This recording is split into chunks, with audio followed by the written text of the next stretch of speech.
বয়স কত? 19 বছর 8 মাস। 19 বছর 8 মাস। কোথায় থাকছেন এখন? এখন আছি নর্দায়। নর্দাতে। আর জন্ম জেলা? আমার হোম ডিস্ট্রিক্ট হচ্ছে নোয়াখালী। নোয়াখালীতে। নোয়াখালী সদরে। এই অনুষ্ঠানটা শোনেন নিয়মিত? নিয়মিত বলতে একবারে সেই কলেজ লাইফ থেকে, কলেজ বলতে ইন্টার ফার্স্ট ইয়ার থেকে রেগুলার শোনেন? রেগুলার। এবং তখন কি মনে হতো যে জীবনের গল্প কখনো এখানে এসে বলবেন? হ্যাঁ, তখন আমার মনে হতো, কিন্তু আমি তখন ভাবতাম যে আমি তো তখন নোয়াখালী ছিলাম, কলেজে ছিলাম, আসি নাই। আমি এতই ভক্ত যে ইউটিউবে দেখতাম। আচ্ছা। তারপরে হচ্ছে আপনাদের যে 21শে ফেব্রুয়ারির পরে যে একটা বই ছিল, একটা আরজে কিবরিয়া দিয়ে আই লাভ আরজে কিবরিয়া প্রথম পেজে লেখা ছিল। তারপরে 10টা গল্পের, হ্যাঁ, ওই বইটা আমি ফার্মগেটে ছিলাম হোস্টেলে, তখন ওই বইটা আমি অনলাইনের মাধ্যমে নিই। বুঝতে পেরেছি আপনি খুব ম্যাড ফ্যান। ঠিক আছে, শুনি আপনার জীবন গল্প ছোটবেলা থেকে, যেখান থেকে বলার আপনি বলুন প্লিজ। ছোটবেলা থেকে শুরু করতে হচ্ছে, আগে আমার আম্মুর দিক থেকে শুরু করি, যে কারণ আমার আম্মুর পর থেকে আম্মু হচ্ছে একটা নোয়াখালীরই একটা সদরের একটা সম্ভ্রান্ত ফ্যামিলির মেয়ে। আমার নানাও হচ্ছে একজন সাংবাদিক ছিল। তো ওই হিসেবে ওনাদের ফ্যামিলি ব্যাকগ্রাউন্ড খুবই ভালো। আমার নানুর বাবা ছিল ইঞ্জিনিয়ার, নানুরা সবাই। কিন্তু আম্মু অত পড়াশোনা করার সুযোগ পায় না, ক্লাস 10 পর্যন্ত পড়াশোনা করে। তো ক্লাস 10-এ এক সাবজেক্ট খারাপ হওয়ার পর আম্মু আর পড়াশোনা করায় না। আর আম্মু নিজে থেকে আগ্রহ ছিল না, আম্মু কাজের মাধ্যমে ছিল সবসময়, যে ঘরের কাজ করবে এই। তারপরে আম্মুরা হচ্ছে 3 বোন 2 ভাই। তো আম্মুর পর্যায়ক্রমে আম্মুর বিয়ে হয় হচ্ছে ফেনী জেলায় একজন আদম ব্যবসায়ীর কাছে বিয়ে হয়। তাই সেটা নানা জানতো না যে আম্মুর মানে যাকে মেয়েকে বিয়ে দিচ্ছে ছেলে আবার যে আদম ব্যবসা করতে, জানে যে বিজনেস করে, MA পাস ছেলে। কিন্তু উনি জীবিকার তাগিদে আদম ব্যবসা করতে বিদেশের লোক আনা, চিটিংবাজিও ছিল। তো নানা আবার এটা পছন্দ করতো না, কারণ নানা হচ্ছে অনেস্ট লোক, তারপরে আবার হচ্ছে মিডিয়ায় কাজ করে। নানা এটা কোনোভাবে নিতে পারতো না। তারপরে যাই হোক, মেয়ে বিয়ে দেওয়ার পরেও আম্মুদের ঘরে হচ্ছে কি, আম্মুর সংসারে মানে আম্মু হচ্ছে সদরের নোয়াখালীর, আর আম্মুর বিয়ে হচ্ছে ফেনীতে, মোটামুটি অনেকটা দূর, অন্য একটা জেলা। তো ওইখানে বিয়ে হওয়ার পরে আম্মুর বিয়ে হওয়ার 13 বছর কেটে যায়, কোনো সন্তান হয় না। মোটামুটি এদিক থেকে কিন্তু আম্মু খুব একটা অশান্তিতে ছিল, মানে শ্বশুরবাড়ির থেকে অনেক কথা শুনতো, আবার এখানে বাড়িতে আসলে অনেক কথা শুনতো যে কেন ছেলে মেয়ে হয় না। তারপরে হচ্ছে এখানে আব্বুর দিক থেকে আম্মু কিন্তু হ্যাপি না। আব্বু আদম ব্যবসা করে, 6 মাস থাকে পালানো, 6 মাস থাকে বাড়িতে। কিন্তু আব্বুর একটা কি, ওনাদের আব্বুদের ফ্যামিলি আবার পুরোটাই শিক্ষিত। আব্বু আবার আমাদের ওখানে ফেনী জেলার সেক্টর কমান্ডার ছিল, মুক্তিযোদ্ধা। তো মুক্তিযুদ্ধের সেক্টর কমান্ডার থাকা অবস্থায় উনি, তারপরে ওই সময় আর ওই যে মুক্তিযুদ্ধের অতটা মূল্যায়ন করা ছিল না। ওনার জীবিকা ছিল না, তো উনি আদম ব্যবসায়ী করতো। তারপরে আম্মুর অতটা খরচ বিয়ার করতো না, অনেক ফ্যামিলিতে শ্বশুরবাড়িতেই যে আমার দাদি করতো, কোনো রকম মানে খাওয়া দাওয়া চলতো আর কি। আম্মু কোনোভাবে করতো না, যে ফ্যামিলি থেকে আসতো ওই ফ্যামিলিভাবে। তারপরে আম্মু কিন্তু হ্যাপি ছিল, এটা কি দাদু আদর করতো। তো আম্মু যখন 13 বছর পর্যন্ত কোনো ছেলে সন্তান হয় না, আব্বু কি করলো, কোথা থেকে একটা মেয়ে এনে দিল, 7 মাস বয়সের, ছোট্ট একটা 7 মাস বয়সের মেয়ে। আম্মু জানে না যে কোত্থেকে এনে দিচ্ছে, কিন্তু আম্মু খুবই এক্সাইটেড, কারণ আম্মু হচ্ছে বড় খালা, মেজো খালা, বড় মামি, ওদের যত ছেলে মেয়ে হয়েছে সবগুলো ছেলে মেয়ে কিন্তু আম্মু মানুষ করছে।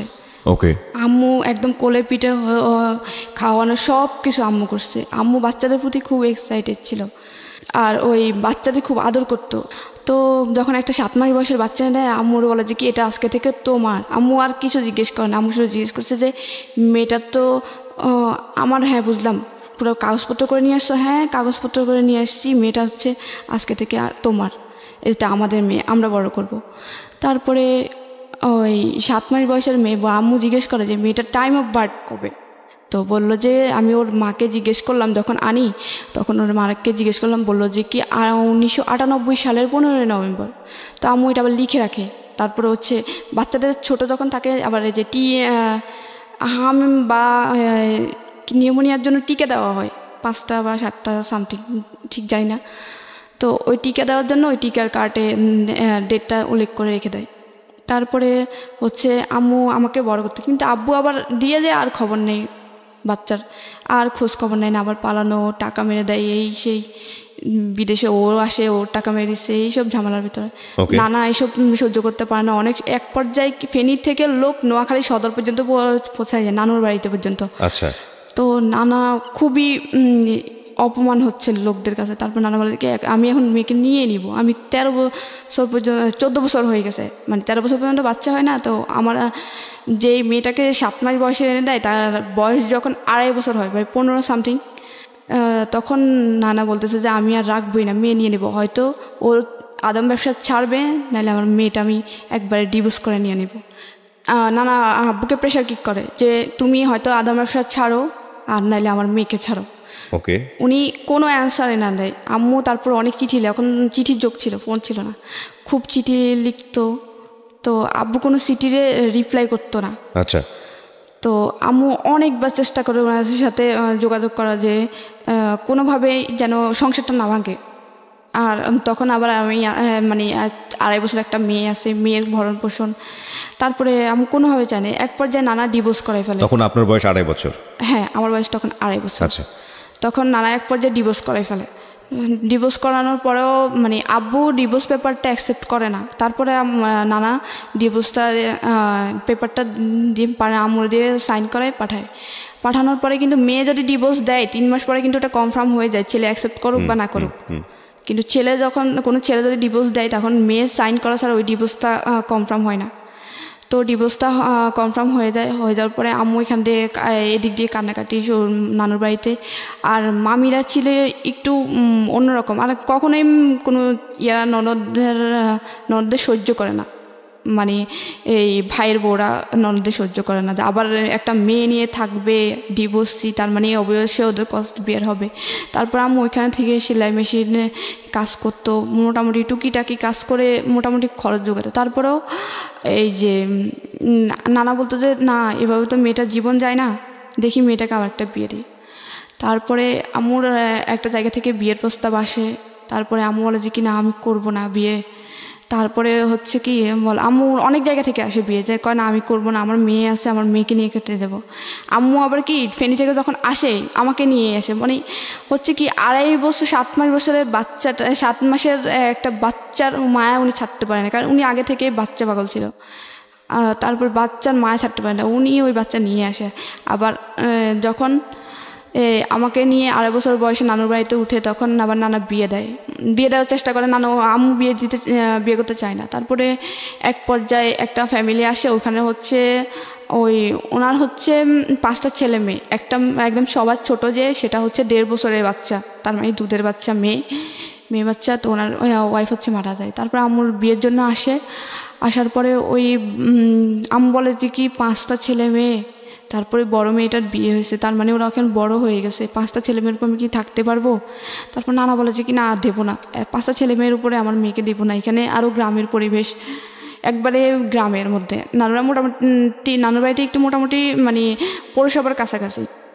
তারপরে ওনারা যখন মানে একদম জেদ ধরে আছে যে ছেলেপক্ষ যে না, বিয়ে করে নিয়ে যাবে। আমার নানুদের ফ্যামিলি একটু মানে সম্ভ্রান্ত ফ্যামিলি, ভালো মেয়ে। ও মানে আশেপাশে খবর নিয়ে দেখছে যে ও নাকি বাচ্চাদের খুবই পাগল, তার মানে 5টা বাচ্চার উপর নিয়ে গেলে ওর মায়া ছাড়তে পারবে না, অবশ্যই আদর যত্ন পাবে মায়ের।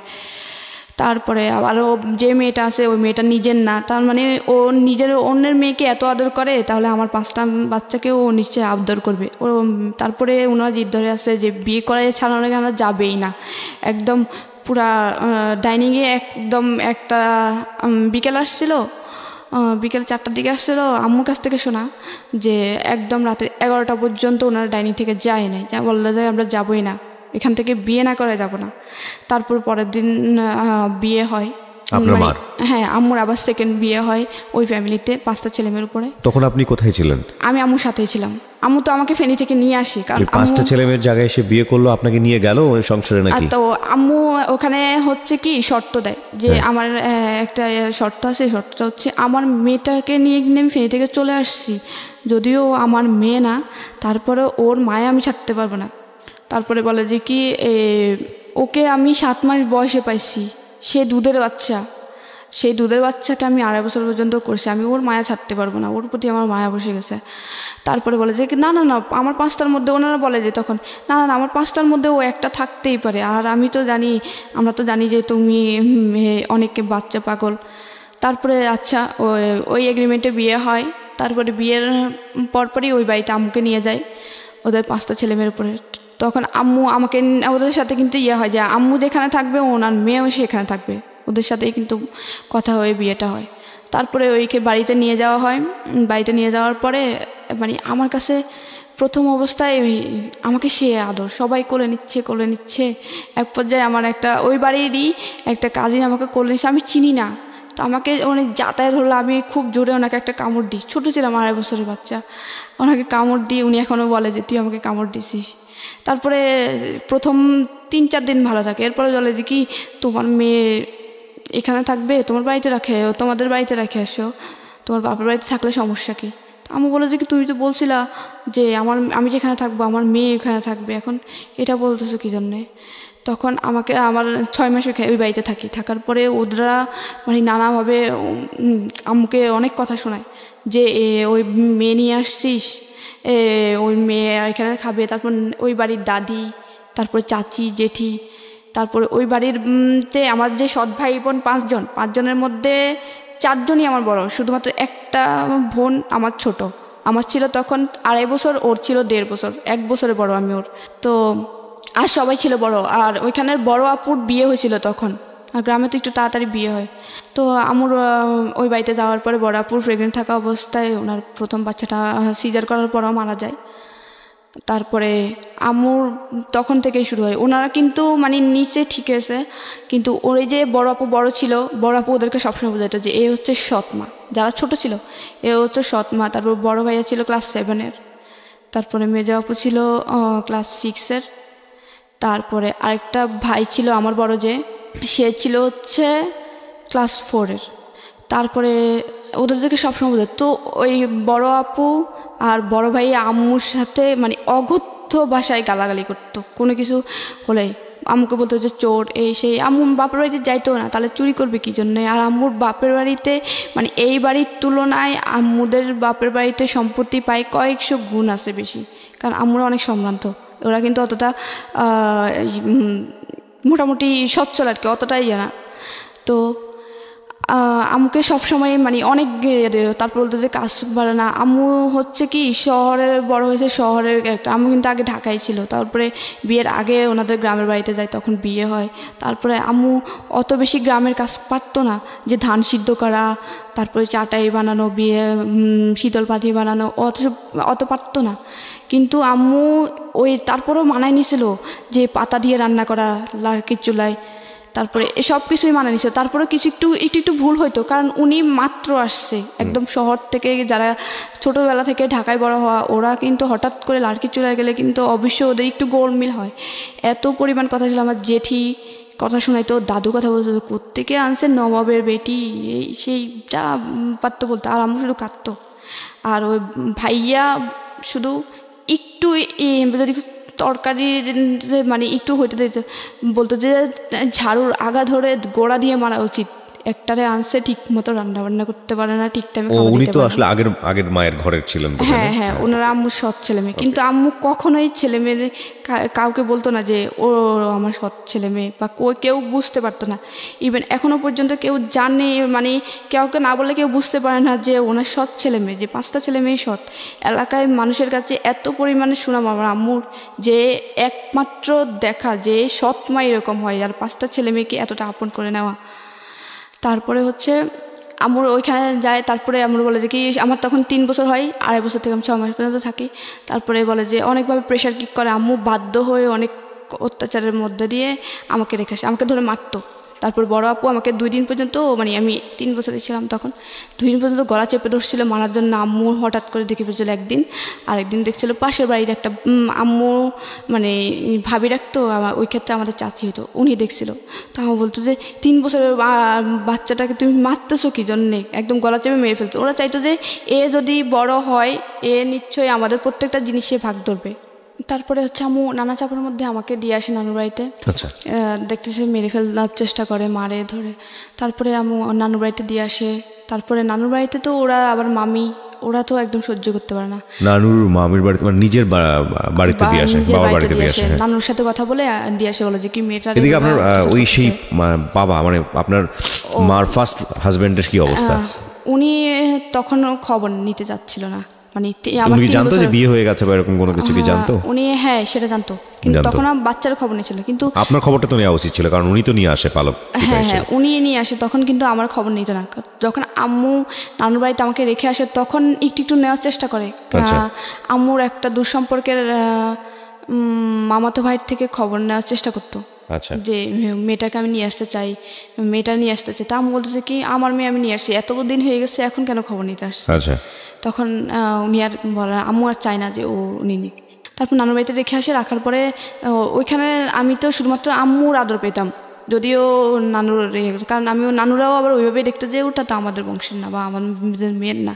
আমি শুধুমাত্র আম্মুর আদর পেতাম। তা আমি সারাক্ষণ কান্না করতাম আম্মুর থেকে আলাদা করে। বেশি একটা 3 বছরের বাচ্চা মার থেকে আলাদা করলে যা হয়, আমি সারাক্ষণ কান্না করতাম আর আম্মু আম্মু করে চিৎকার দিতাম। তারপর আমার বড় খালা আমাকে আদর করতো অনেকটা, তো বড় খালা আদর করে বড় খালার কাছে রাখতো। আর বড় খালা আবার নানুদের বাড়ির ভিতরে জায়গা কিনে ওনার বাড়ি করে ওনারই থাকে। তো হচ্ছে বড় খালা আমাকে ওনার কাছে রাখে। তো আমার 5 বছর পর্যন্ত হওয়ার পরে আম্মু বলে যে কি আমি থাকতে পারবো না। মেয়েটাও দিন দিন আমি বারবার অসুস্থ হই, সেন্সলেস হয়ে যায়, কান্না করতে করতে সেন্সলেস হয়ে যায় বাচ্চা থাকা অবস্থায়। তারপরে আম্মু আমার, তারপরেও আন্টি অনেকভাবে রাখার কারণে আমার 5 বছর পর্যন্ত হয়। তা আম্মু বলে যে কি এবার মেয়েটাকে আমি আমার কাছে এনেই রাখবো, ভর্তি করবো এখানের স্কুলে। তারপরে আম্মু ভর্তি করানোর জন্য ওই আব্বুর বলে যে কি এখানে তোমার ছেলেটাও আছে, আমার মেয়েটারও তোমার একসাথে একই স্কুলে ভর্তি করাই, তাহলে ওর তো এখন স্কুলে দেওয়ার সময় হয়ে গেছে। তারপরে বলে যে কি না না এখানে কেন দিবে, ওইখানেই থাক। তারপরে আম্মু তারপরে অনেক কান্নাকাটি করে তারপরে অনেক সালিশ হয় আর কি। তারপর মুখামুখি বলে বসে বিয়ের সময় যারা ছিল যে বলে যে কি মেয়ে নিয়ে বিয়ে বসছে, এখন মেয়ে মানতে চায় না।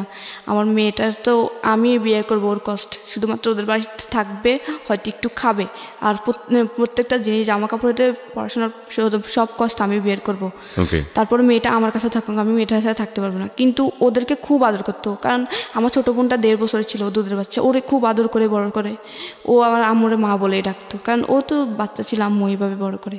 কিন্তু অন্য সবাই কিন্তু আম্মুর সাথে খুবই বাজে ব্যবহার করতো, আম্মু আদর করতো। ফারুক ভাইয়া যখন মানে বড় ভাইয়া যখন 7-এ ছিল, তখন 7 থেকে ভাইয়া পড়াশোনা করতে যেত না, কিন্তু ভাইয়ারে খুব চাইতো পড়াশোনা করো করো করো পড়াশোনা করো। তারপরে আমাকে অনেক সালিশ হয়ে এলাকার মুরব্বি যারা ছিল বিয়েতে, তারপর নিয়ে যায় ওই বাড়িতে। নিয়ে যাওয়ার পরে আমাকে ফার্স্ট ক্লাস 1-এ ভর্তি করে। তখন আমার আবার জন্মের তারিখ একটু চেঞ্জ করে দেয়, যে আমার যখন 15 নভেম্বর ছিল ওই বয়সে আমাকে ভর্তি করতে পারতেছিল না। ওই সময়টা থেকে আপনি জানতেন যে এরা আপনার অরিজিনাল বাবা মা না? না না আমি জানতাম না, কারণ আমি বুঝতাম না। আম্মু বুঝাইতো যে ও তোমার বাবা, ও তোমার ভাই, ও তোমার বোন। তা আমি বলতাম যে ভাইয়া ভাইয়া, কিন্তু আমার মাঝে মাঝে বলতাম আম্মু বড় ভাইয়া পপিকে আদর করে আমাকে করে না কেন? এটা কিন্তু আমি খুব প্রশ্ন করতাম আম্মুকে। আচ্ছা আচ্ছা, আমার কিন্তু মনে আছে যে এটা আমি খুব করতাম যে আম্মু বড় ভাইয়া পপিকে আদর করে আমাকে করে না কেন, আমি তো ভাইয়া রাখি। ও আমি যদি বলতাম যে ভাইয়া বলে এবার ধরতাম, ঠাস করে থাপ্পড় মারতো, যদি শর্ট এটা বলে থাপ্পড়। তো আমার আবার বুঝতাম যে নিশ্চয়ই কোনো সমস্যা, আমি ভাইয়া রাখি তারপরেও কেন জানে আমাকে আদর করে না। বড় আপু তো পাইলে যেখানে আমাকে একা পাবে সেখানে গলা চাপে। তারপরে আম্মু সালিশের পরে আমাকে যখন নিয়ে আসে ভর্তি করে ওইখানের একটা স্কুলে, জন্ম তারিখ চেঞ্জ করে 1 জানুয়ারি দেয়। 15 নভেম্বরে ভর্তি করতে পারছিল না, যে এত ছোটো মেয়ে ভর্তি করবো না ক্লাস 1-এ। তারপরে ওদের সাথে আমরা, তারপর ক্লাস 4-এর যে ভাইয়া ছিল ওরে আবার আমাদের সাথে, ও পড়াশোনায় ভালো ছিল না। আমি বললো যে কি ওর তো এখানে বয়স বেশি হয় না, ওরে 1-এ দিয়ে দাও। তো ওরে 1-এ দিয়ে দেয় আমার সাথে। আমি, তারপর আমার ওই ভাইটা, আমার সৎ ভাই, আমার বড় যেটা ওটা ছোটো ভাইয়াটা, তারপরে আমার একটা চাচাতো বোন, ওই বাড়ির চাচাতো বোন, আমরা 3 জন একসাথে ক্লাস 1-এ ভর্তি হই। তো আমাদের যখন ভর্তি হয় তখন আমার রোল ছিল হচ্ছে, আমার ভাইয়ের ছিল হচ্ছে 43, আমার ছিল 44, আমার ওই বোনের ছিল 45। আমরা সিরিয়ালে ভর্তি হওয়ার পরে তারপরে আমাদের জন্য আম্মু বলে যে কি, আম্মু আব্বুরে বোঝায় যে ফারুক মানে বড় ভাইয়া তো পড়াশোনা করে না, ওর জন্য এমন একটা ছেলে রাখো ও যেন পপিকে পড়াইতে পারে, পলিরে পড়াইতে পারে, আমার নাম হচ্ছে নিশি, আমাকে পড়াইতে পারে, ফিরোজকে পড়াইতে পারে এবং পলিরে পড়াইতে পারে এবং ফারুককে পড়াইতে পড়াইতে পারে না, ভালো করে বুঝাই, ওর সমবয়সী কাউকে নাও বা ওর থেকে একটু বড় কাউকে নাও, যেন ওরে বুঝায় ওর বন্ধু হয়ে ওর পড়াশোনা করাতে পারে। তারপরে হচ্ছে আমাকে ক্লাস 1-এ যখন ভর্তি করানোর পরে টিচার রাখা হয়, তারপর টিচারে পড়াশোনা করাতো। তো আমি ওদের চেয়ে একটু পড়াশোনা ভালো ছিল, ওদের সবার চেয়ে। মানে বাড়ির ভিতরে যখন আমাদের 3 জন একসাথে ভর্তি করে 3 জনের থেকে কিন্তু আমি ফার্স্ট, আবার বাড়ির ভিতরে আমাদের ঘরে 5 ভাই বোনের হচ্ছে কিন্তু আমি পড়াশোনা একটু ফার্স্ট ছিলাম। তো ক্লাস 1-এ যখন ভর্তি করানো হয় তখন আমার রোল ক্লাস 2-এ যখন উঠি, রেজাল্ট দেওয়ার পর আমার রোল 2-এ, ওদের সবার চোখ কান একদম উপরে উঠে যায় যে ওই মেয়েরে আমরা এত ইয়ে করি, ওর তো দেখা যাচ্ছে সম্ভাবনাময় যে ও বড় হলে কি যদি এরকম পড়াশোনা আগে যায় কিন্তু ও কোনো কিছুতে কিন্তু কমতি থাকবে না, কারণ ওর মা মোটামুটি কিন্তু পড়াশোনা করছে, ওরা কিন্তু ওইভাবে আগাবে। তো আমি কিন্তু শুধু আমাকে একা চেষ্টা করতো না, সবাই নিয়ে চেষ্টা করতো। তো যখন রোল 2 হয় তখন ওদের চোখ কান উপরে, তখন ওরা চিন্তা করে যে আমাকে মেরে ফেলবে যেভাবে হোক। তখন আমি আমার ভাই ছোটো ভাইয়ের সাথে খেলতেছিলাম, আমরা একসাথে পড়তাম, তো এই জন্য একসাথে খেলতাম। তো মাঠের মধ্যে খেলতাম, মাঠের পাশে একটা তাল গাছ ছিল, তাল গাছের কিন্তু চারপাশে পাতাগুলো ছড়াই থাকে, মানে যে তালের যে ঢাল না, পাতার যে ইয়ে থাকে, ডাঁটি থাকে, ডাঁটির মধ্যে কিন্তু করাতের মতো ধার থাকে। তো এরকম ছোটো একটা তাল গাছ, তো তাল গাছের করাতগুলো দাঁড়ানো ছিল, এভাবে পাখাগুলো মেলানো। তো ও এরকম গোল্লা দৌড় বলতাম আমরা গ্রামের বাসায়, তো গোল্লা দৌড় খেলছিলাম। ওই ভাইতে আগে বড় আপু শিখে দেয় যে ও খেলার সময় ও যখন তাল গাছের সাইড দিয়ে যাবে ওরা ধাক্কা মারবে যেন তাল গাছের ওইখানে পড়েও যেন 2 ভাগ হয়ে যায় একদম। তো আমি ক্লাস 2-এ তখন, আমি এখন সাদা একটা শার্ট ছিল গায়ে, তখন আমি খেলতেছিলাম, তখন তাল গাছের গোড়া দিয়ে আমি যাচ্ছিলাম, ভাই আমার পিছন দিয়ে যখন ফলো করলো যে আমি আসছি, ছোটো ভাইয়া, ও মানে খুব জোরে আমাকে ধাক্কা দেয়, আমি উপড়ে যাই গাছের ওই একদম ঠিক ও যে টার্গেট ছিল টার্গেট বরাবর, কিন্তু ধাক্কাটা ওর আসতে হয়ে যায় যে আমার যে একদম পুরা ভাগ হয়ে যাবে ওরকম হয় না। হয় কি আমার একদম ছাকনার নিচ দিয়ে 7-8 ইঞ্চির মতো কাটা যায়, অনেক বড়, মানে হচ্ছে এক সাইড দিয়ে পুরো অনেকটা ভাগ হয়ে যায়। আরেকটু যে প্রেশার কিক হয়ে যায় আমার কিন্তু মেরুদণ্ড পর্যন্ত পৌঁছায় যেত, মানে মেরুদণ্ড পর্যন্ত পৌঁছায় না, মেরুদণ্ড থেকে 1.5 ইঞ্চি বা 2 ইঞ্চি দূরে, অনেক ভয়ঙ্করভাবে কাটা যায়। ওই যে আমি ওইখানে এভাবে নাম জানা, ওই যে তালের যে কালো করাতগুলো থাকে ওগুলো আবার একটু নরম টাইপের থাকে, একটু মশলা দিলে আবার একটু ভাঙে, ওগুলো ভেঙে সব আমি পড়ে যাই। পরে আমি মানে হাতের ডান হাত দিয়ে ওই ছাকনাটা ধরেই চাচি আম্মা বলে ডাক দিয়েছি চিৎকারে। ওই দিন বাড়িতে কেউ ছিল না, আমি আর ভাইটাই ছিলাম। ওদের প্ল্যান ছিল যে ওরাও সবাই বাইরে যাবে, বাইরে বলতে হচ্ছে বড় আপুর শ্বশুর বাড়িতে যাবে, বড় আপুর বাচ্চা হয়ে আরেকটা সেকেন্ড বাচ্চা হয়ে মারা গেছে। তা আম্মু ওইখানে, আম্মু আপু সবাই যায় দেখতে, শুধু বাড়িতে চাচি ছিল একটা অন্য ঘরের। তো আমি চাচি আম্মা বলে ডাক দেওয়া সেন্সলেস হয়ে যায়, কারণ আমার এত পরিমাণে ব্লিডিং হচ্ছিল, কারণ খুব 7-8 ইঞ্চি কাটা যাওয়া, মানে আমি ওই ক্লাস 2-এর বাচ্চার মোটামুটি শেষ অনেকটাই।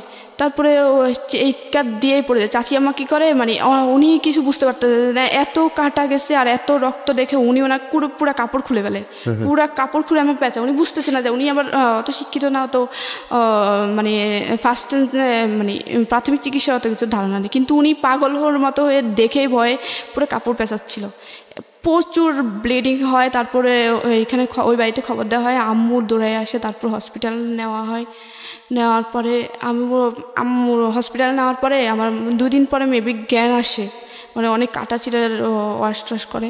তারপর 2 দিন পরে জ্ঞান আসে, বলে আম্মু ভাই আমার ধাক্কা দিচ্ছে। আম্মু আমার সাথে সাথে মুখ চাপে বলে যে এটা পড়িস না, বললে তোর আব্বু কিন্তু তোর ভাইয়েরা মারবে, তারপরে হচ্ছে তোর বাড়ি থেকে বের করে দেবে। আম্মু খুব কান্নাকাটি, কেন যেটা কথা, আম্মু শুধু ডাইকে এটা বললো যে ফিরোজ তুই ওটা ধাক্কা দিছিস, কেন আমি ওটা ধাক্কা, কারণ নিশি কিন্তু বলছে যে তুই ধাক্কা দিছিস, ও কিন্তু মরে যাইতো, তোর কি একটু মায়া হয় নাই যে ও তো ওকে কোনো ক্ষতি করে, তোর তো ভোনও। আম্মু ওটা বুঝা বলছে, তারপর আম্মু কিছু বলে নাই, চাইছিল যে এটা নিয়ে একটা সালিশ করতে যেভাবে, তারপরে আর করে নাই। অনেকে প্রায় 3 মাস পরে আমি ভালো হই। তারপরে আবার ক্লাস 2 থেকে আমার 3-তে ক্লাস রুল 1 হয়। তারপর ওদের মানে নানা অত্যাচার আছে, আব্বু মারতো খুব, এসব নিয়ে কিছু বললে মানে দাদি শিখে দিত যে ও ছেলে মেয়েদের ইয়ে করবে না। তারপর 4-এ যখন উঠি তখন না 4-এ উঠি, হ্যাঁ, তখন আমার রুল 1 হয়। 1 হওয়ার পরে যখন 5-এ উঠবো, এর আগে ভাইয়া কী করে, এলাকায় একটু রাজনীতি করতো, ওই যে এলাকার হেড স্যার, আমাদের গ্রামের হেড স্যারের সাথে কথা বলে যে ওই ও হচ্ছে আমার বোন, ওরে যদি এবার 4-এ যদি ফেল না করে এসিস তোর কিন্তু এলাকায় থাকতে দিব না, কীভাবে করবি জানি না।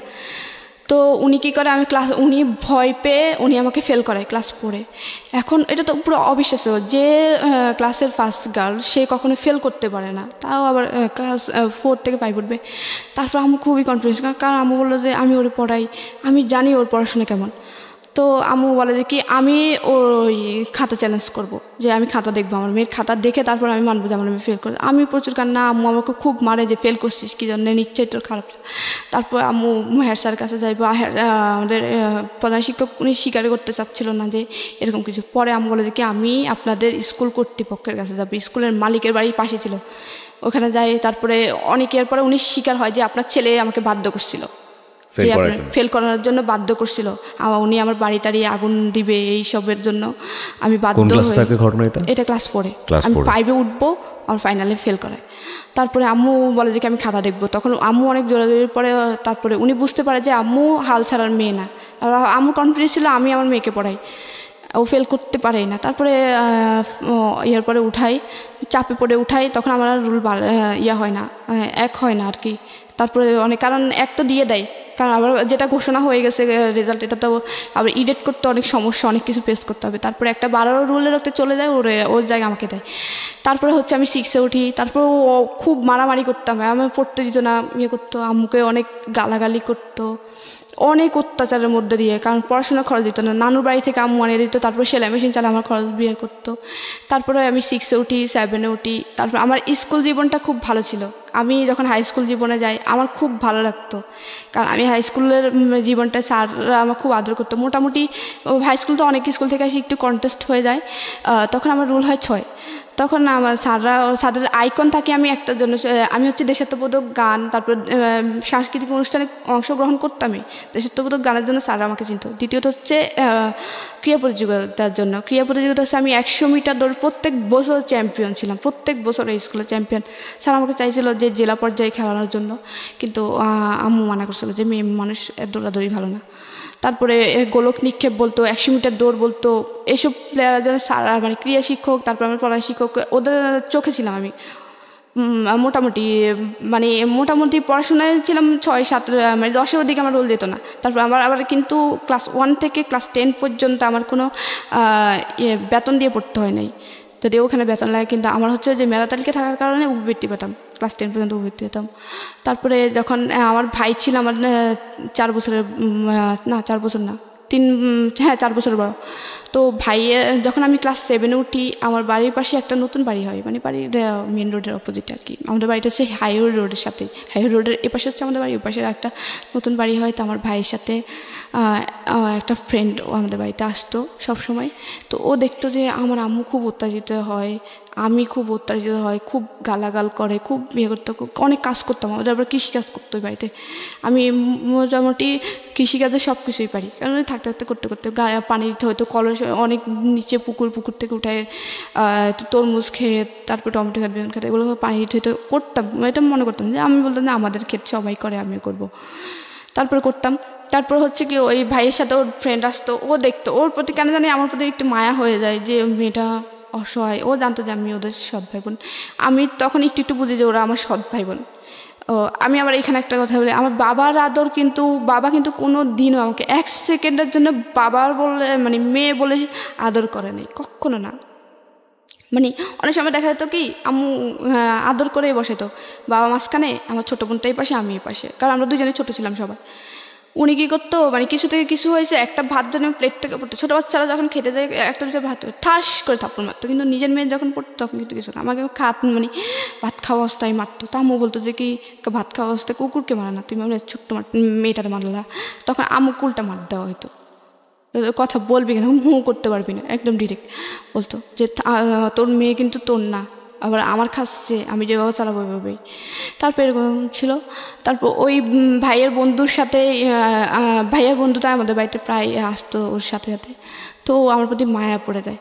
তারপরে তখন আবার ওদের স্কুলে আমাদের স্কুল ভিন্ন ছিল, তো ও কী করতো, আমার প্রায় সময় আমাদের স্কুলে আমার সাথে, আমি স্কুলে যেতাম একদম লাস্ট টাইম যেতাম, মানে স্কুল 10টায় বসতো, 10টায় যেতাম, মানে 10টা একটু আগে বের হয়ে দৌড়ায় যেতাম। অনেক সময় যে হাজিরা রোল কল করতেছিল, আমি তখন দৌড়ায় যায় রুমে ঢুকতাম।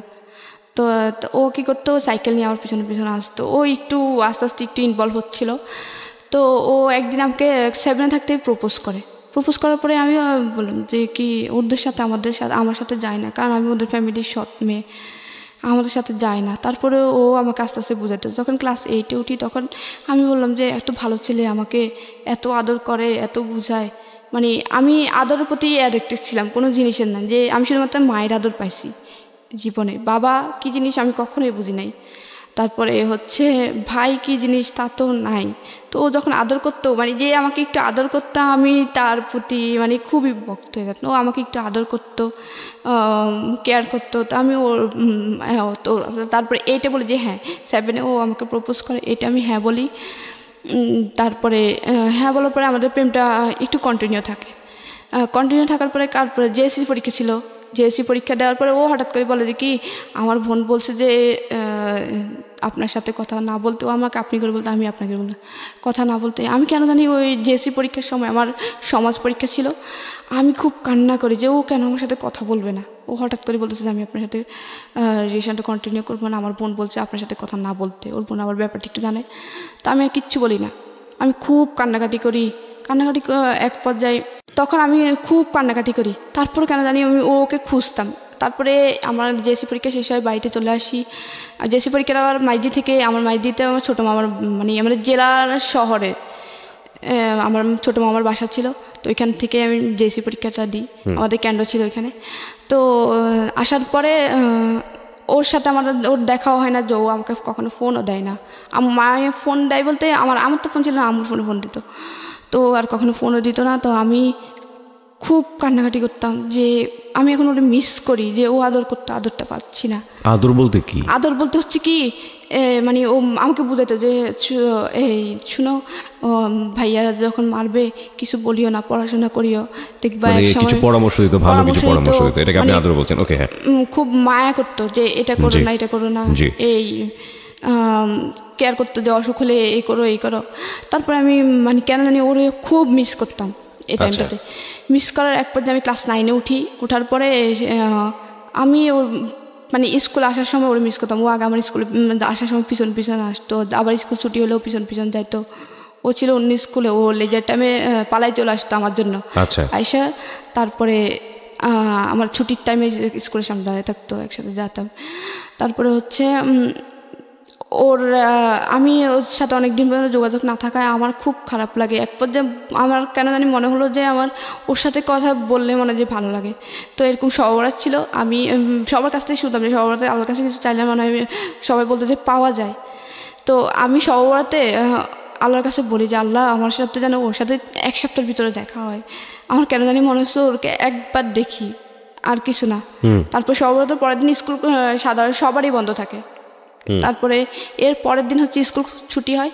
হঠাৎ করে আমি বাড়ি থেকে বের হয়ে স্কুল দিকে যাচ্ছি হেঁটে, হঠাৎ দেখি যে ও পিছন দিয়ে দৌড়ায় আসে। এরপর আমি ওরে দেখে আমার কিন্তু রাগ, কারণ ও হঠাৎ করে আমাকে সাথে কথা বলা অফ করে দিছে। আমি যদিও চাইছি যে ওর সাথে দেখাও, কিন্তু আমার মধ্যে একটা রাগ কাজ করছিল।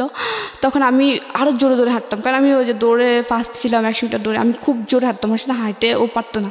আমি খুব দৌড়ায় হেঁটে ওর সামনে অনেক সামনে চলে যাই। ওরা যে কি দাঁড়ান না, আমি আপনার জন্য দৌড়ে আসলাম, আপনি এত জোরে হাঁটতেছেন কেন, মেয়ে মানুষ এত দৌড়ে হাঁটে কীভাবে? তারপর আমি বললাম যে মনে বললাম যে এতদিন পরে আসছে, আমার খবর নেই আমি কথা। তো আবার আম্মুর ফোন দেয়, আবার কন্টিনিউ হয় রিলেশনটা কন্টিনিউ হওয়ার পরে ক্লাস 9-এ আমি কেউ জানতো না তখন যে আমি ওর সাথে কথা বলি, কেউই জানতো না তখন। ক্লাস 9-এর ফাইনাল পরীক্ষা ডিসেম্বরে 2012 সালে আমার ফাইনাল পরীক্ষা চলছিল। 2 বিশেষ সাবজেক্ট পরীক্ষা গেছিলো 2012 সালের 4 ডিসেম্বর হচ্ছে। ওর সাথে আমি রাত্রে সন্ধ্যার সময় কথা বলছি, লুকায় কথা বলতাম। ওরে একটা মিস দিলে ফোন দিত আমার ফোন দিয়ে। তারপরে যখন ও সন্ধ্যার কথা বলি, তারপর হঠাৎ করে এখানে একটা কথা, ওর এর আগে কিছুদিন জ্বর ছিল, প্রচুর জ্বর ছিল। জ্বর থাকার পরে ও অনেক ওষুধ খায়, অনেক ডাক্তার কাছে যায়, হসপিটালে যায়, কোনো কিছুতে ওর জ্বর ভালো হচ্ছিল না। তারপর হঠাৎ করে একদিন বড় একটা হসপিটালে যায় ডাক্তার দেখানোর পরে ওকে মেডিসিন দেয়, অ্যান্টিবায়োটিক। ওর বুক ভরে বমি হয় মেডিসিন খাওয়ার সাথে সাথে। তখন আমি সাথে বলি যে ক্যান্সার না তো, কারণ ক্যান্সার না তো বলি কি যে আমাদের বাড়ির পাশে একটা ছোট বাচ্চা ছিল, বাচ্চাটা হচ্ছে এরকম অনেক দিন জ্বর ছিল, তারপরে এরকম ওষুধ অ্যান্টিবায়োটিক খাওয়ানোর পরে ও বুক করে বমি করছিল, রক্ত বমি করছিল। বমি করার পরে তাকে ঢাকায় নিয়ে যাওয়া হয়, ঢাকা মেডিকেলে। তারপরে আনার পরে ওর বলে যে কি ওর ব্লাড ক্যান্সার, ইভেন ওর ব্লাড ক্যান্সারটা খুব থার্ড স্টেপে, ফার্স্ট স্টেপ না থার্ড স্টেপে, তখন আর চিকিৎসা নেই, ও 2 মাস পরেই মারা যায়। তখন আমার মানে বুকের ভিতরে একটা অজানা ভয়, যে আমি ওর সাথে সাথে বলে ফেলি যে ক্যান্সার না তো, বলে যে আরে না কিসের ক্যান্সার হবে, হয়তো টাইফয়েড কিছু একটা। তারপরে ওই দিন আমি যখন ওর সাথে সন্ধ্যার সময় কথা বললাম 4 ডিসেম্বর 2012 সালে, কথা বলার পরে 9টার সময় ও নাকি সেন্সলেস হয়ে পড়েছে, আমি জানি না। তারপর সকালবেলা আমি যখন ঘুম থেকে উঠে ভাবির সাথে নাস্তা বানাইলাম, আবার বড় ভাই বিয়ে করে, ভাবি আমাকে আদর করতো, আবার ভাবি দেখতো যে আম্মু ওনাকে আদর করে, ওই হিসেবে আমাকে আদর করতো। কিন্তু ভাইয়া কখনোই বোন বলে বলতো না, কখনো ডাকতো না যে এদিকে আয়। তারপরে পরের দিন মানে 5 ডিসেম্বর হচ্ছে আমি সকালবেলা উঠলাম, ওঠার পরে ভাবি বললো যে কি, ওর নাম ছিল নিরু, ছেলেটা যার সাথে আমার সম্পর্কে ছিল। ও বললো যে কি নিরু অসুস্থ হয়ে গেছে, কালকে রাতে নাকি ও সেন্সলেস হয়ে পড়ে যায়, নাক মুখ দিয়ে এরকম রক্ত বেরিয়েছিল। তারপরে ওরে মাইদি হসপিটাল নেওয়া হয়েছিল, হসপিটালে বলছিল ও নাকি স্ট্রোক করছে, ওর নাকি ব্রেনে রক্তক্ষরণ হচ্ছে। তারপরে ওর শরীরে ব্লাড নেই, তারপর ওর মাঠ থেকে 1 ব্যাগ ব্লাড নিয়ে ওর ঢাকা নিয়ে গেছে। আমি তো পুরো সাথে সাথে মনে হয় আকাশ থেকে বললো, কারণ ওর সাথে আমি সন্ধ্যার সময় কথা বলছি, কিন্তু ভাবি জানতো না যে আমি ওর সাথে কথা বলি বা কোনো একটা রিলেশন, কেউ জানতো না। তখন আমি সাথে সাথে দৌড়ায় আসি ঘরে, রান্নাঘর থেকে দৌড়ায় আসি নাস্তা বানানো রেখে। তারপরে আমার ফোন তো নিয়ে ওর ফোন দিয়ে, ওর ফোন অফ। তারপরে মানে ভাবি ওদের সাথে যোগাযোগ করে, কারণ ভাবিদের রিলেটিভ ছিল। তারপরে বলে যে কি ওর শরীর খুবই খারাপ, ওর এখনও ঢাকার ডাক্তার বলতেছে যে ও স্ট্রোক করে না, ওর অন্য কোনো সমস্যা, বুঝতেছে না। তারপরে আমি খুবই কান্নাকাটি করি, খুবই, যে জানি ক্যান্সার না তো, মানে ক্যান্সার হয় না নাকি হয়ে যায়, এত পরিমাণ কান্নাকাটি করি যে পুরো এলাকার মানুষ আমাকে দেখে তাকিয়ে যায় যে কি। তারপর সবার মোটামুটি বোঝার বাকি ছিল না যে ও ওর জন্য কাঁদবে কি জন্য। আমি ঘুমাতাম, মানে তখন থেকেই কিন্তু মোটামুটি একটু অ্যাবনর্মাল ছিলাম, কারোর সাথে আর কথা অফ হয়ে গেছে। আমি ঘুমাতাম, ঘুমের মধ্যে হঠাৎ করে চিল্লায় কান্না করতাম। মানে আমি শুধু স্বপ্নে এটা চিল্লায় কান্না করতাম, এই জন্য স্বপ্নে এটা দেখতাম যে ওর লাশ নামাচ্ছিল অ্যাম্বুলেন্স থেকে, ওর লাশ নামাচ্ছিল, ঠিক যেই 4 বছর একটা বাচ্চা এরকম ক্যান্সার মারা গেছিলো, ওর লাশ যেভাবে ওর লাশ ওভাবে নামাচ্ছিল। এটা দেখে স্বপ্নে আমি শুধু কান্না করতাম, মানে খুব ভয়ঙ্করভাবে কান্না করতাম। মোটামুটি 3 মাসের মতো আমি আমার পরীক্ষা দেওয়ার হয় না, মানে ফাইনাল পরীক্ষা চলে, কিন্তু ফাইনাল পরীক্ষাটা দেওয়া হয় না। তারপরেও স্যাররা মানে জানতো যে স্যাররা সবাই আমাকে অনেক আদর করতো, কারণ আমি সাংস্কৃতিকভাবে ওদের আইকন ছিলাম। তারপরে ক্রিয়ার দিক দিয়েও, তারপর পড়াশোনাও খারাপ ছিল না, 7-8 রুলের ভিতরে সবসময় থাকতো। তারপরে এটার জন্য স্যাররা বলে যে কি থাক, ওর পরীক্ষা না হলে আমরা ওকে টেনে উঠাবো, দেখি ও ভালো হয় কি না। যখন আম্মু ওদের সাথে যোগাযোগ করে যে আমার মেয়েটা তো এইভাবে অসুস্থ হয়ে গেছে, ওরে তো কিছু বুঝতেছি না, যে ওরে যদি বলি যে কি যে তোর খাওয়া দরকার, ও খাওয়াইতে হবে, যে ওর গোসল করতে হবে, ওর ফ্রেশ হতে হবে, ও কিছুই বুঝতেছে না। ওরা যে কিছু একটা বললে ও যে শুনবে সেটাও শুনতেছে না, কিছু যে নিজে থেকে করবে সেটাও করতেছে না, পুরো অ্যাবনর্মাল হয়ে গেছে। আপনার কথা বলছে? হ্যাঁ। তো স্যাররা এটা এসে দেখে যায়, নিজের চোখে এসে দেখে যায়। তারপর 9-এ উঠায়। 9-এ উঠানোর পরে 9 থেকে 10-এ উঠায়, 10-এ উঠায়। ভাবছে স্যাররাও মানে একটা কনফিডেন্স ছিল যে ও একসময় ভালো হবে, মানে কয়েকদিনের মধ্যে খুব তাড়াতাড়ি ভালো হবে। তখন নিরুর কি অবস্থা? নিরুর অবস্থা হচ্ছে তখন 2012 সালের 4 তারিখে ও অসুস্থ হয়। তারপরে 8 তারিখে ওর অনেক রিপোর্ট করানোর পরে, ঢাকার প্রত্যেকটা ডাক্তার অনেক রিপোর্ট করানোর পরে ওর কোনো রোগ ধরতে পারতেছিল না। তখন হচ্ছে ক্যান্সার নির্ণয় করার জন্য হচ্ছে মেরুদণ্ড থেকে, হাড় থেকে অস্থিমজ্জার যে রস, ওই রসটা নিয়ে ওরা ইন্ডিয়াতে পাঠায়, ঢাকা মেডিকেল থেকে। ইন্ডিয়াতে পাঠানোর পরে তারপরে ওরা ইন্ডিয়া থেকে 2012 সালে 12 বলে যে ওর ব্লাড ক্যান্সার, কিন্তু ফার্স্ট স্টেপে আছে, ফার্স্ট স্টেজ। হ্যাঁ, ওকে। কিন্তু ওর অবস্থা খুবই খারাপ। এটা জানার পরে কি আপনার এই অবস্থা, নাকি আপনার অবস্থা আপনার মতো করে খারাপ হয়েছে? আমার অবস্থা তখন থেকেই খারাপ, যে আমার মনে কেন জানি বলছিল যে ওর ক্যান্সার, কারণ যখন ও অ্যান্টিবায়োটিক খাইছিল আরও আগে, 1 সপ্তাহ আগে যখন ও অ্যান্টিবায়োটিক খাইছিল, আমি তখন মুখ দিয়ে কিন্তু ফট করে বলেই ফেললাম যে ব্লাড ক্যান্সার না তো, বলেই ফেলছিলাম যে ব্লাড ক্যান্সার না তো। তখন আমি মানে আমার এটাই আপনার এই যে নিজের প্রতি কেয়ার না নেওয়া, নিজের যে এখন একদম হাল ছাড়া অবস্থা, এটা মূলত কেন, এটার কারণটা কি? এটার মূলত কারণটা হচ্ছে হচ্ছে ও যখন নিরুর অবস্থা জেনে নিতে হয়। আমি মানে কনফার্ম ছিলাম যে ওর ব্লাড ক্যান্সার, আর ভাবতাম যে ওই যে সুপলের মতো মারা যাবে ক্যান্সার মানে হয়ে। নিরুকে নিয়ে ভাবতে ভাবতে আপনার মূলত এই অবস্থা। আমি ওই যে স্বপ্ন দেখতাম আর চিল্লা কান্না করতাম, হঠাৎ করে জাগে উঠতাম। তারপরে অ্যাবনর্মাল হওয়ার পরে আম্মু অনেক স্যারদেরকে রিকোয়েস্ট করে আমাকে ক্লাস 10-এ উঠায়। আর এখানে 12 তারিখে ঢাকা থেকে আমি ভাবি ফোন দেয় যে আমার আম্মুর কাছে ফোন দেয় যে নিরুর কী অবস্থা, কারণ ওর রিলেটিভ ছিল অবশ্যই খবর নেওয়ার দরকার। পুরো এলাকার মানুষ ওর জন্য খুব কান্নাকাটি করতো, কারণ ও খুব ভালো ছিল, কারোর সাথে খারাপ ব্যবহার করতো না, খুব ভালো ছিল, নামাজ পড়তো খুব। আমার ভাইটাই সবাই ওর বন্ধুবান্ধব ওদের এলাকায় অনেকে ছিল, ওরা সবাই যায় ওর দেখার জন্য, ঢাকায় আসে নোয়াখালী থেকে। ওরা ছোটো ছোটো ছিল কিন্তু সবাই একসাথে আসে ঢাকায় ও দেখার জন্য। ওর আম্মু আব্বু এত পরিমাণে কান্না করে। আমার লাস্ট মনে আছে যে 12 তারিখে আমি একবার ফোন দিয়েছিলাম, মানে মোটামুটি কেন জানি মনে হলো যে ওরা একবার ওর আম্মুর কাছে ফোন দিই, ভাবি থেকে ওর আম্মুর নাম্বার নিয়ে। ওর আম্মু এত পরিমাণ কান্না করে আর ক্যান্সারটা বলতে পারে না। তখন আমি মানে আর করে না, ভাবি বলে যে ক্যান্সার। আমার অবস্থা আরও খারাপ হয়। তখন ওর প্রথম কেমো দেওয়া শুরু করে, আমার অবস্থা আরও খারাপ হয়। আমি শুধু স্বপ্নে দেখতাম, আর এদিক দিয়ে আম্মুকে যা তা বলতো যে মেয়ে হয়েছে, সে হয়েছে, এখন মেয়ে পাগল হয়েছে, অন্য ছেলের জন্য অগদ্য ভাষায় আম্মুকে গালাগালি করতো, আব্বু গালাগালি করতো, আর চাচিরা যা তা কম খারাপ খারাপ কথা শোনাইতো, দাদি জেঠিরা খুব খারাপ খারাপ কথা শোনাইতো। তারপরে আমি যে এরকম কান্নাকাটি করতাম, আমাকে এর উপর ধরে বড় আপু মারতো, মেজো আপু মারতো, যে এরকম রাত্রে হঠাৎ করে কান্না করে, হঠাৎ করে চিল্লে উঠে কান্নাকাটি করে, ঘুমাইতে পারি না, সেই ওদের বিরক্তির কারণ হয়ে দাঁড়াইলাম। তারপর ওরা আমাকে ধরে এই অবস্থায় মারতো। তা আম্মুর কাছে নিয়ে ঘুমাইতো। ও এখানে আবার কথা আছে, আব্বু যখন আমি যখন ক্লাস 4 থাকি, আব্বু আবার বিদেশে যায় আসতে, তখন যখন এই অবস্থা ছিল তখন আব্বু দেশে আসে, তখন আবার আম্মুকে মানে, কিন্তু বিদেশে থাকা অবস্থায় কখনো আমার পড়ালেখার কষ্ট বের করতো না, আমার তো পড়ালেখার কষ্ট আসতো না, বেতন লাগতো না, আমি উল্টা মুভি পেতাম। আম্মু নিজেই নানুদের থেকে আর নিজে সেলাই মেশিন দিয়ে চালাইতো। তো আসে আব্বু কী করে, একটা বলে যে কি বিয়ে দিয়ে দিই মেয়েটারে, আর পড়াশোনা করার দরকার নাই। আর আমাদের বাড়িতে আগের যারা বড়াপুরা তাদেরকে কাউকে 8 পাস করতে দিত না, মানে একটা কুসংস্কার যে মেয়েরা বড় পড়াশোনা করলে খারাপ হয়ে যায়, এই সেই প্রেম টেমে জড়াবে। তারপর ওরা প্রেম টেমে জড়াইছে, কিন্তু মানে ক্লাস 8-এই বিয়ে দিয়ে দিচ্ছে, কাউকে পড়তে নেয়। আমি মাত্র 9-এ গেছি, আমি আর আমার চাচাতো বোনটা। ওই ভাইটা আর পড়াশোনা করে না, ও আমার সাথে যে পড়ছিল ক্লাস 1 থেকে। তখন আমি ক্লাস 10-এ যাই, তারপরে ক্লাস করা শুরু করি না, ক্লাস 3 মাস পর্যন্ত যাই। তারপর 3 মাস পরে নিরু সুস্থ হয়ে, মানে মোটামুটি সুস্থ হয়ে 1 সপ্তাহের গ্যাপে ও বাড়িতে আসে। ডাক্তার বলে যে 1 সপ্তাহ বাড়ি থেকে ঘুরে নিয়ে আসেন। তখন ও 1 সপ্তাহ পরে যখন আসে, ও সবার থেকে শুনে বুঝতে পারে যে আমার এই অবস্থা। ও এসেই 1 ঘন্টা পরে আমার সাথে দেখা করার জন্য বাড়িতে আসে। আর সবাই ওরে দেখে সবাই বাড়িতে চলে আসে, আমাদের বাড়িতে চলে আসে। এসে ওরে দেখতেছে, মানে পুরো এলাকার সবাই ওদের বাড়িতে ভিড়, আমাদের বাড়ি ও যখন আসে সাথে সাথে।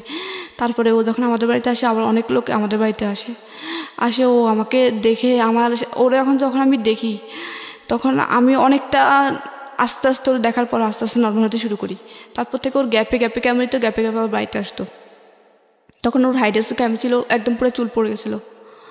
ও খুব লম্বা ছিল, আর ওর খুব হেলদি ছিল, ফিটনেস খুব ভালো ছিল। তারপর ফিটনেসের সব নষ্ট। আমি ওরে দেখে অন্যরকম, মানে একদম তাকেই থাকি, কি দেখতেছি আমি তো বুঝতাম, মানে তারপরে ও আমাকে আস্তে আস্তে ওর সাথে চলে। তারপর ডাক্তার যখন আমার আম্মু যখন ডাক্তার দেখে, তারপর বললো যে কি ওর সাথে কথা বলতে দিত। ডাক্তার বলছিল যে নিরুর সাথে কথা বলতে দিও না, কারণ ও নিরুর কারণে এই অবস্থা। ওকে ও যত নিরুকে দেখবে, নিরুর কাছে থাকবে, ও তত স্বাভাবিক হবে ইনশাল্লাহ। তখন আমি ওর নিরুকে দেখার পর আস্তে আস্তে স্বাভাবিক হই। ও আসার পর থেকে ও প্রথম অবস্থায় স্বাভাবিক হয় না, 2-3 বার আসার পর আস্তে আস্তে স্বাভাবিক হয়। তারপর আবার স্কুলে যায়, তারপর ও আবার আগের মতো ওর পড়াশোনা অফ হয়ে যায়। ও তখন ক্লাস 10-এ পরীক্ষা দেওয়ার কথা ছিল, যখন ও অসুস্থ হয় ওর পড়াশোনা অফ হয়ে যায়। তো আমি আবার স্বাভাবিক হওয়ার আবার স্বাভাবিক হই। তারপরে স্কুলে যাওয়া শুরু করি।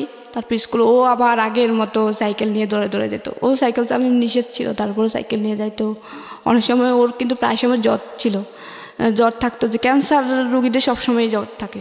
মানে ওদের গা গরম থাকে, আর ওদের জ্বর হলে ব্লাড হিমোগ্লোবিন কমতে থাকে। তখন আমি ও তারপরে যাইতো জ্বর টর নিয়ে আমার সাথে স্কুলে দৌড়াইতো, ও আর স্কুলে যাইতো না। তারপরে আমি ওরা কোন ক্লাসে পড়তো তখন? ও এসএসসি দেওয়ার কথা ছিল যখন ও অসুস্থ, আর আমি তখন ক্লাস 10-এ উঠতেছি। ওকে, ফাইনাল পরীক্ষা ছিল 9-এর ফাইনাল পরীক্ষা, 10-এ উঠে যাই, আমার পরীক্ষা ছাড়াই 10-এ উঠায় ছাড়া। তারপরে উঠার পরে আবার একটা যখন ক্লাস 10-এ উঠে একটু স্বাভাবিক হই, তারপরে স্কুল ক্লাস করে স্যাররা খুব আদর করতো আমাকে। তো বলতো, আমাকে একদিন স্যার বললো যে তোমার মানে এম ইন লাইফ কি? আমি তো সবসময় বলতাম যে স্যার আমি আর্মি অফিসার হব। মানে সব সময় আমার ওই আর্মিদের প্রতি খুব ইন্টারেস্টিং ছিলাম, যে একটা যে আর্মি হওয়ার প্রথম কারণ হচ্ছে আইন থাকবে, আইন থাকলে তখন আমার অন্যায় প্রতিবাদ করার একটা ক্ষমতা থাকবে, যে আমার আম্মুর সাথে যে অন্যায়গুলো হয় বা আমার সাথে যেসব হয়েছে ওগুলো করতে পারবে না। অন্তত আর্মি হতে চেতে এই জন্যই যে যেন ভাইয়ার আর খারাপ ব্যবহার না করে। ভাইয়া হয়তো কি মুখ মানে সামান্য ব্যাপার, যে ডাইনিং টেবিলের উপর যদি শুধু পানির মগে যদি পানি না থাকতো, সাথে সাথে মগটা ভাঙতো, টেবিলে চেয়ারের সাথে বাড়ি মেরে মগটা ভাঙতো। আর এত নোংরা বাসায় গালিতো আম্মুকে, মানে মানুষের এগুলা বাইরের মেয়ে ছেলেকে বলে না। আর ওর তো মা, সৎ মা হোক, মা আম্মু তারপরেও খুব আদর করতো, খুব কাছে দিয়ে। তারপরে আমি পড়াশোনা চালে, তারপরে আমাকে বিয়ে দেওয়ার চেষ্টা করে, মানে একটা বিয়ে সমাধানে। ছেলেটা হচ্ছে তখন কি নিরু বেঁচে ছিল? হ্যাঁ, নিরু বেঁচে ছিল। ওকে। তারপর নিরু মোটামুটি একটু সুস্থ, তারপরে কেমন দিয়ে চলতেছে, এদিক দিয়ে আমি স্কুলে যাওয়া শুরু করি, তারপর পড়াশোনা আবার কন্টিনিউ করি। আবার আমাকে বিয়ে দেওয়ার চেষ্টা করে, যে মেয়ে প্রেম টেম করে। সবাই তো জেনে গেছে যে আমার সাথে ওর সাথে সম্পর্ক। যখন অ্যাবনর্মাল হই তখন পুরো এলাকা জুড়ে আর 3-4 গ্রাম জেনে গেছে যে আমার সাথে ওর সম্পর্ক আছে অ্যাবনর্মাল হওয়ার পর থেকে। তখন আমাকে বিয়ে দেওয়ার চেষ্টা করে আব্বুরা, আমার বড় আপু আমাদের একটা বিয়ে সমাধানে। তো ছেলেটা আগে একটা বিয়ে করছে, তখন আমি ক্লাস 10-এ পড়ি, আগে একটা বিয়ে করছে, সে বোর চলে গেছে। তারপর আমাকে বিয়ে দেওয়ার চেষ্টা করে। আমি বলে যে কি ওই ছেলের বয়স বেশি, তারপর আবার ও বিয়ে করছে, এমন অবিবাহিত মেয়ে কেন আমি এরকম বিবাহিত ছেলের কাছে বিয়ে দেবো? তারপরে আবার ছেলেটা হচ্ছে খুলনা নোয়াখালী থেকে বহুত দূর। আমি বলে যে কি এত দূরে আমি মেয়েকে বিয়ে দেবো আশেপাশে, যেন আমি যা দেখতে পারি, কারণ ওর আর কেউ নেই, একমাত্র আমি। যে একটা ভাই থাকলে আমি দূরে বিয়ে দিতাম, ভাইয়ে যায় দেখতো, বাবা থাকলে বাবার যায় দেখতো, ওইভাবে বিয়ে দিতাম। তারপর অনেক কষ্ট বিয়েটা আম্মু ক্যান্সেল করে। ওটার পরে আম্মুকে অনেক খারাপ ব্যবহার করে। আর আম্মু যখন আমি একটু সুস্থ হই তখন থেকে আম্মু আমার হাতে ফোন দেখতো, আম্মু আমাকে ধরেই মারতো। আম্মু চাইতো না আমি নিরুর সাথে কথা বলি, কিন্তু আম্মু নিজেই নিরুর জন্য কোরআন খতম করায়, তারপরে অনেক নামাজ পড়ে, নফল নামাজ পড়ে নিরুর জন্য, জানি নিরু সুস্থ হয়। নিরুকে আম্মু খুব আদর করতো। তারপরে কিন্তু আম্মু চাইতো না যে আমি নিরুর সাথে রিলেশন রাখি। আম্মু আমাকে সবসময় ভাড়া রাখতো, যেন আমি ওরে কখনোভাবে ফোন না দিই। তো নিরু আমি পাশাপাশি যাইতো স্কুলে। তো আমার এলাকায় আমার ওই ভাইটা পুরো দিয়ে রেখেছে, যেন আমাকে কোনোভাবে নিরুর আশেপাশে দেখলে বা নিরু আমার আশেপাশে থাকলে যেন ভাইয়াকে ইনফর্ম করে। আর ভাইয়া ওই এলাকায় একটু রাজনীতিতে প্রভাবশালী ছিল। তো আশেপাশে দিয়ে মানে আমি রাস্তা দিয়ে গেলে যদি কোনোভাবে দেখতো নিরু আমার পাশে এসে বাড়িতে খবর চলে যেত।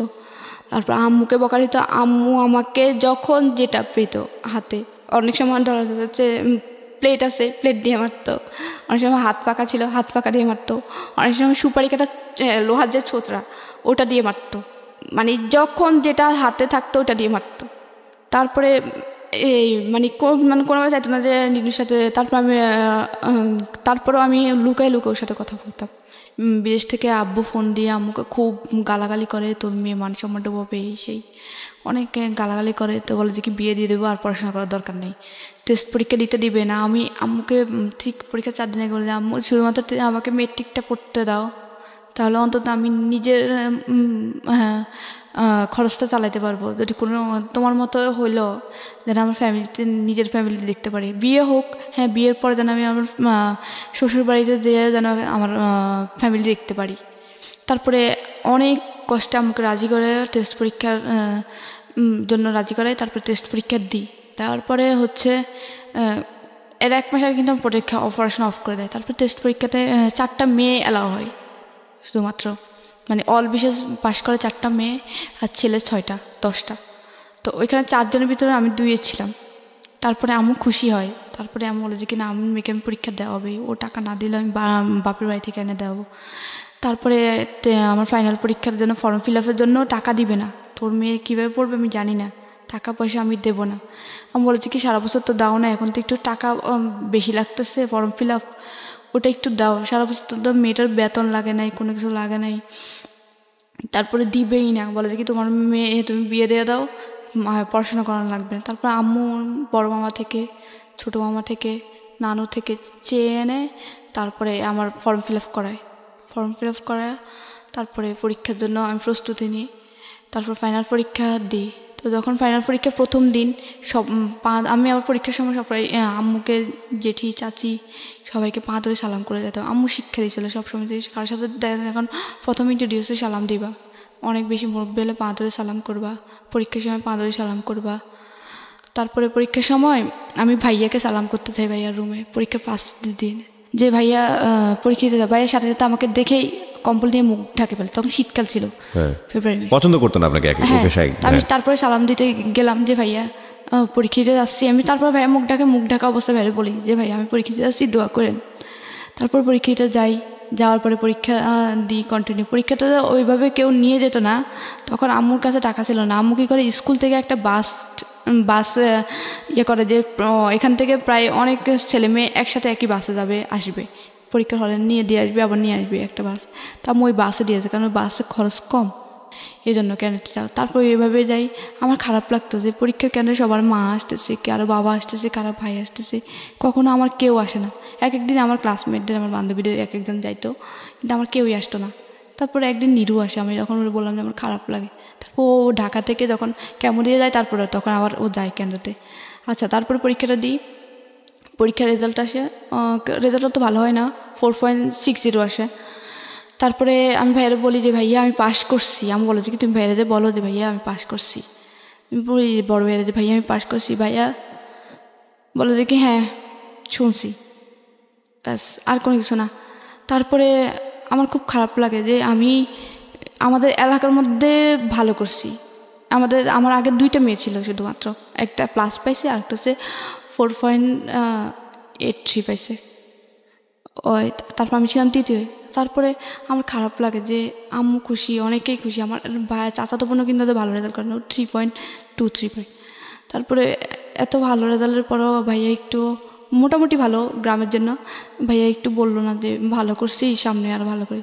তারপরে আবার বিয়ের জন্য চাপ দেয়। তারপরে আমি হচ্ছে কি দেখি যে কি আমার কষ্টকে বিয়ের করবে না, আমি আম্মুকে বলি যে আম্মু সরকারি কলেজে। তা বলে যে সরকারি কলেজ হচ্ছে জেলা শহরে, তুই এখান থেকে যাবি কীভাবে, আসা যাওয়ার খরচ। বুঝলাম যে কোনো খরচ হবে না, কিন্তু আসা যাওয়ার খরচ, যাতায়াত ভাড়া কোত্থেকে দেবো। বলছি আম্মু একটা ম্যানেজ হয়ে যাবে, তুমি অতটা, শুধুমাত্র আমি বাসে যাবো। আমি বাসে উঠতে পারতাম না, তারপর বলতাম যে বাসে যাবো, আমি বাসে উঠলে বমি করতাম। তারপর বললাম যে বাসে যাবো আম্মু, আমি সরকারি কলেজে পড়বো, দেখি না যদি চান্স পাই তো লাগছে, আমার সার্টিফিকেটে থাকবে যে গভর্নমেন্ট ওমেন্স কলেজ, কোনো বেসরকারি কলেজ না। তো আমি বলে যে কি আচ্ছা আম্মু না, হ্যাঁ এর ভিতরে বলে আচ্ছা ঠিক আছে দেখ। তারপর আমি ফর্ম নেওয়ার পরে আমার আসে, তারপরে আসার পরে আমি ভর্তি হই, আর নানুর থেকে টাকা এনে আম্মু ভর্তি করাই, আম্মুর কিছু টাকা জমানো ছিল। তারপর আবার ওই যে ক্লাস 10 পরীক্ষার পরে, এসএসসি পরীক্ষার পরে একটা উপবৃত্তি দেওয়া হয় 2300 টাকার। তো আমার খরচ হয়েছিল ভর্তি হইতে 1900 টাকা। তো আমি ওই টাকা দিয়ে ভর্তি, তারপর ওই আসা যাওয়ার খরচ মোটামুটি চলো। তো আব্বু আবার এর ভিতরে আসে, আমার পরীক্ষার মানে ইন্টারে মাত্র ভর্তি হয়েছি, 1 মাস গেল, মানে 3-4 দিন আমি কলেজে গেছি। তারপর বইয়ের লিস্ট দেয়, তারপর আম্মুরে বলে নানু টাকা দেয়, বই কিনি, নতুন বই কিনি। আব্বু হঠাৎ করে আইসে কয়েকদিন পরে বলে যে কি মেয়ে বিয়ে দিয়ে দেবো। আমি বলে যে কি মেয়ে মাত্র ভর্তি হলো সরকারি কলেজে, মেয়ে পড়তে দাও। তারপরে কি করে একটা ছেলে আসে দেখতে হঠাৎ করে একদিন। আবার আমি টিউশনই করতাম, এর ফাঁকে ফাঁকে টিউশনই করতাম, একটা 9-এর মেয়ে পড়াতাম। তারপরে হচ্ছে কি আব্বু একটা ছেলে পাঠায় আমাকে দেখার জন্য। তো আমি যেভাবে ছিলাম ওই অবস্থায় ছেলেটা দেখে, ছেলেটা পছন্দ করে। তারপরে হচ্ছে কি গ্রামের মেয়েদের মুখ দেখলে টাকা দিয়ে দেখে, তারপরে হচ্ছে মানে কনে দেখতে হলে তারপর হচ্ছে ওই ছেলেটা আমাকে 500 টাকা দিয়ে যায়। তো আমি কিছু বলি না, আমি যে ভাবির কাছে দিই টাকাটা, ভাবির কাছে দেওয়ার পরে ভাবি টাকাটা রাখে। তারপরে আমি ভাবি আমি বিয়ে করবো না, ছেলেটা পছন্দ হয় না, ছেলেটা পড়াশোনা করে নাই, আমি বিয়ে করবো না। তো ভাবি বলে যে ছেলেটা হচ্ছে আনসার বাহিনীতে চাকরি করে, আনসার ক্লাস 10 পর্যন্ত পড়ছে, মেট্রিক পাস করছে, কিছু হবে না, দেখলে তার বিয়ে হয় না, দেখছে। তো আজকে দেখতে আসছে, এর পরের দিন আব্বু নাকি ওদের সাথে কথা বলতে গেছে, ওরা নাকি ডাকছে কথা বলার জন্য। তো এর পরের দিন যেদিন দেখতেছি, এর পরের দিন রাত্রে 11টার সময় আমি ঘুমাই গেছিলাম। পরের দিন আমার কলেজ ছিল জন্য, ঈদের 3 দিন পরে, কোরবানি ঈদের 3 দিন পরে। তারপরে হচ্ছে আমাকে রাত্রে 11টার সময় ঘুম থেকে উঠায় আম্মু রুমে নেয়। নেওয়ার পরে আমি ঘুম চোখে মানে চোখ ডলতে আম্মুর কাছে যায়, যে আম্মু কি হয়েছে, আব্বু ডাকছিল? হ্যাঁ। তারপরে বলছে কালকে থেকে কলেজে যাওয়ার দরকার নেই, পরশুদিন তোমার বিয়ে। আমি তো মানে ঘুম চোখে মানে চোখ ডলতেছি, ভাবতেছি ঘুমের ঘোরে কিছু স্বপ্ন দেখতেছি নাকি উল্টাপাল্টা। এরপর আমি ঢুলতেছি, মানে ঘুমের মানে ফিলার ধরে ঢুলতেছি, মানে ঘুম পড়ে যাবো অবস্থায়। তারপরে আমাকে মেজা ধরে চাকরি মারার পরে মানে একটা মোটামুটি ঘুমটা একটু ছাড়ে, ধরে হাত ধরে চাকরি দেয়, যে তোর কি বলছিস শুনতেছিস? তারপরে আমি বললাম যে কী হয়েছে? তো বলে যে কি কালকে থেকে কলেজে যাওয়ার দরকার নাই, পরশুদিন তোর বিয়ে। বিয়ে আমার কার সাথে? কালকে যে ছেলেটা দেখতেছিল। আচ্ছা না, ওটা আমি বিয়ে করবো না, ও পড়াশোনা করে নাই, ওই ছেলে উল্টাপাল্টা প্রশ্ন করে আমাকে, মানে বলতেছে যে আমার নাম লিখতে, এই যুগে কেউ নাম লিখতে বলে? তাছাড়া ছেলেকে আমি যখন বললাম যে আমি গভর্নমেন্ট ওমেন্স কলেজে পড়ি, তো গভর্নমেন্ট ওমেন্স কলেজে কি আমার চেহারা দেখে ভর্তি করেছে? আমি ডিরেক্টলি বললাম যে চেহারা দেখে ভর্তি করেছে, যে আমি নাম লিখতে পারবো না, আমার ঠিকানা লিখতে পারবো, আমাকে আমার নাম ঠিকানা লেখাইছে ওই ছেলে, আমি ছেলের বিয়ে করবো না, কারণ ওর মধ্যে মিনিমাম কমন সেন্স নেই। তো বললো যে কে এত কমন সেন্স খোঁজা লাগবে না, এই মুহূর্তে যেটা বলছি সেটা মাথায় ঢুকে নাও, আর তুমি এটার জন্য প্রস্তুত থাকো, কালকে থেকে কলেজে যাওয়া লাগবে না, কালকে তোমার গায়ে হলুদ, পরশুদিন তোমার বিয়ে। আসলে আমি বিয়ে করবো না, বিয়ে না করলে এই মুহূর্তে তোর মাকে ডিভোর্স দিব, এই মুহূর্তে এখনই তোর মাকে নিয়ে যেদিকে 2 চোখ যায় তুই বের হয়ে যাবি।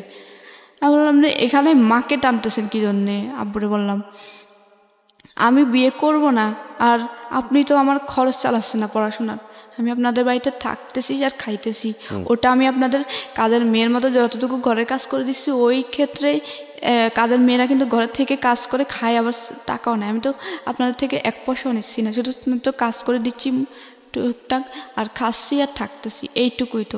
তো পড়াশোনার খরচটা তো চালাচ্ছেন না, তো পড়াশোনাটা করতে দেন। তো বলো যে কি না পড়াশোনা করা লাগবে না, আমি যেটা করলাম আমি কথা দিয়ে আসছি, বিয়ে যদি না করতে চাও এই মুহূর্তে তালাক দিব। ইভেন উনি তালাকের কাগজ প্রিন্ট করে নিয়ে আসে, এতটাই ক্রেজি ছিল, তালাকের মানে লিখে প্রিন্ট করে নিয়ে আসে, যে দলিল থাকে একটা 100 টাকা 150 টাকার দলিল, একটা 100 টাকার দলিল, ওই দলিল প্রিন্ট করে নিয়ে দলিলটা পড়ো, এই মুহূর্তে আমি সাইন করে তোমার মাকে তালাক দেবো, যদি বিয়ের জন্য প্রস্তুত তুমি রাজি না হও। তখন আমি আম্মুর দিকে তাকাচ্ছি, আম্মু কান্নাকাটি করতেছে। তখন আমি যখন ইন্টার ফার্স্ট ইয়ার পড়ি মোটামুটি বুঝি যে মার এ বয়সে তালাক মানে কি, মানে মান সম্মান পুরোটাই যাবে। তখন আমি অনেক চাপের মুখে পড়ে আম্মুর দিকে তাকাই, তখন 11টা থেকে রাত 2টা পর্যন্ত আমি অনেক কান্না করি। এরপরে আম্মু অনেক বুঝে বলে যে থাকবে, এর জন্য পুরো রাজি হয়ে যা। তারপরে আমি বলছি আচ্ছা মা তোমার যা ইচ্ছা তুমি তাই করো। তারপরে আমি শুধুমাত্র আম্মুর ডিভোর্সটা ঠেকানোর জন্য বিয়েতে রাজি হই, আর নিরুকে ফোন দিই যে আমাকে বিয়ে দিয়ে দিচ্ছে এভাবে। আমি ছেলের নাম জানি না, কিন্তু ছেলেটা হচ্ছে শান্তিনগর, মানে পাশের গ্রামের শান্তিনগরের ছেলেটা। আমি জানি না ছেলেটার নাম কি, কোন বাড়ির কি, কিচ্ছু জানি না। তারপরে নিরু এর পরের দিন সকালবেলা ওই ছেলের কীভাবে যেন খোঁজ নেয়, নিয়ে ওর ছেলেকে ফোন দিয়ে বলে যে ভাইয়া আপনি যে মেয়েটাকে বিয়ে করতে যাচ্ছেন ওর সাথে আমার সম্পর্ক আছে, প্লিজ ভাইয়া আমি অসুস্থ মানুষ, ওকে আপনি বিয়ে করেন না, ও আমাকে ছাড়া বাঁচবে না, ও অলরেডি একবার অ্যাবনর্মাল হয়েছিল, আর আমি ওকে ছাড়া বাঁচবো না, আল্লাহ মনে হয় আমাকে ওর জন্যই বাঁচা রাখছে। তারপরে ওই মানে আমার হাজব্যান্ড যার সাথে বিয়ে, ওর নাম ছিল বেলাল। তারপরে আমি বিয়ের পরে জানলাম আর কি ওর নাম যে বেলাল। তারপরে ও বলে যে কি আশা রাখেন ফোন, তারপরে রেখে দিচ্ছে। তারপরে না খুব গর্বভাবে বিয়ে হয়। বিয়ের সময় ছেলে পক্ষ থেকে শুধুমাত্র আমাকে একটা নাকের ফুল দিয়েছিল, নাকের ফুলটা তাও আমার হাজব্যান্ডের বোনের বড় বোনের নাকের ফুল এনে আমাকে দিয়ে ওইটুকু দিয়ে বিয়ে, আর কোনো অলংকার দেওয়া হয় নাই, শুধুমাত্র 2টা শাড়ি দিছিল, 2টা শাড়ি দিছিল ওইটাই। তারপরে আমি বলি যে আম্মু আবার এটা বলছিলাম যে আম্মু আমি বিয়ে করতে পারি এক শর্তে, বিয়ের পরে ছেলে যেন এখন পড়াশোনা করায়। তুমি শুধুমাত্র ছেলেটাকে এটা রিকোয়েস্ট করো যেন আমাকে পড়াশোনা, আমি পড়াশোনার প্রতি খুবই ইন্টারেস্টেড ছিলাম যে আমি পড়াশোনা করবই যেন আমার একটা ইয়ে থাকে যে আমার কেউ নাই, আমার পড়াশোনা আছে, এটা আমারই থাকবে, এটা কেউ কখনো নিতে পারবে না। তো আমি বলা যে কি আমি ছেলের সাথে কথা বলছি, ছেলে তোমাকে পড়াশোনা করাবে, তুমি চিন্তা করো না। তারপরে আচ্ছা আমি কিন্তু এদিক দিয়ে নীরুকে বলে রাখছি যে তুমি আমাকে কোনোভাবে নিয়ে যাও। তখন নীরু খুবই অসুস্থ ছিল, ওর হাইড্রোজের কেমন ছিল, ওর খুবই প্রচণ্ড বুকে ব্যথা ছিল, খুব অসুস্থ ছিল, ও কিছু করে না। তখন ও চিন্তা করলো যে আমি ওরা নিয়ে আসবো। ও খুব কান্না করছিল, খুবই, ওর ফোনের মানে ওই দিনের কান্নাটা মানে খুব চিৎকার করে কান্নাটা আমার কানে এখনো বাজে। নীরু, হ্যাঁ, তো আমি বললাম যে তুমি আমাকে নিয়ে যাও প্লিজ, আমি এখানে থাকলে আমার বিয়ে দিয়েই দেবে, আম্মুর ডিভোর্স হয়ে যাবে আমি যদি বিয়ে না করতে পারি, এখানে থাকা অবস্থা বিয়ে না করলে তুমি আমাকে কোনোভাবে পালায় নিয়ে যাও। ও বলে যে কি আমি পালায় নিব কি, নিতে পারতেছি না এখন এই মুহূর্তে, আমি তোমাকে আর ছাড়তেও পারতেছি না বা পালায় নিয়ে যাব সেটাও পারতেছি না।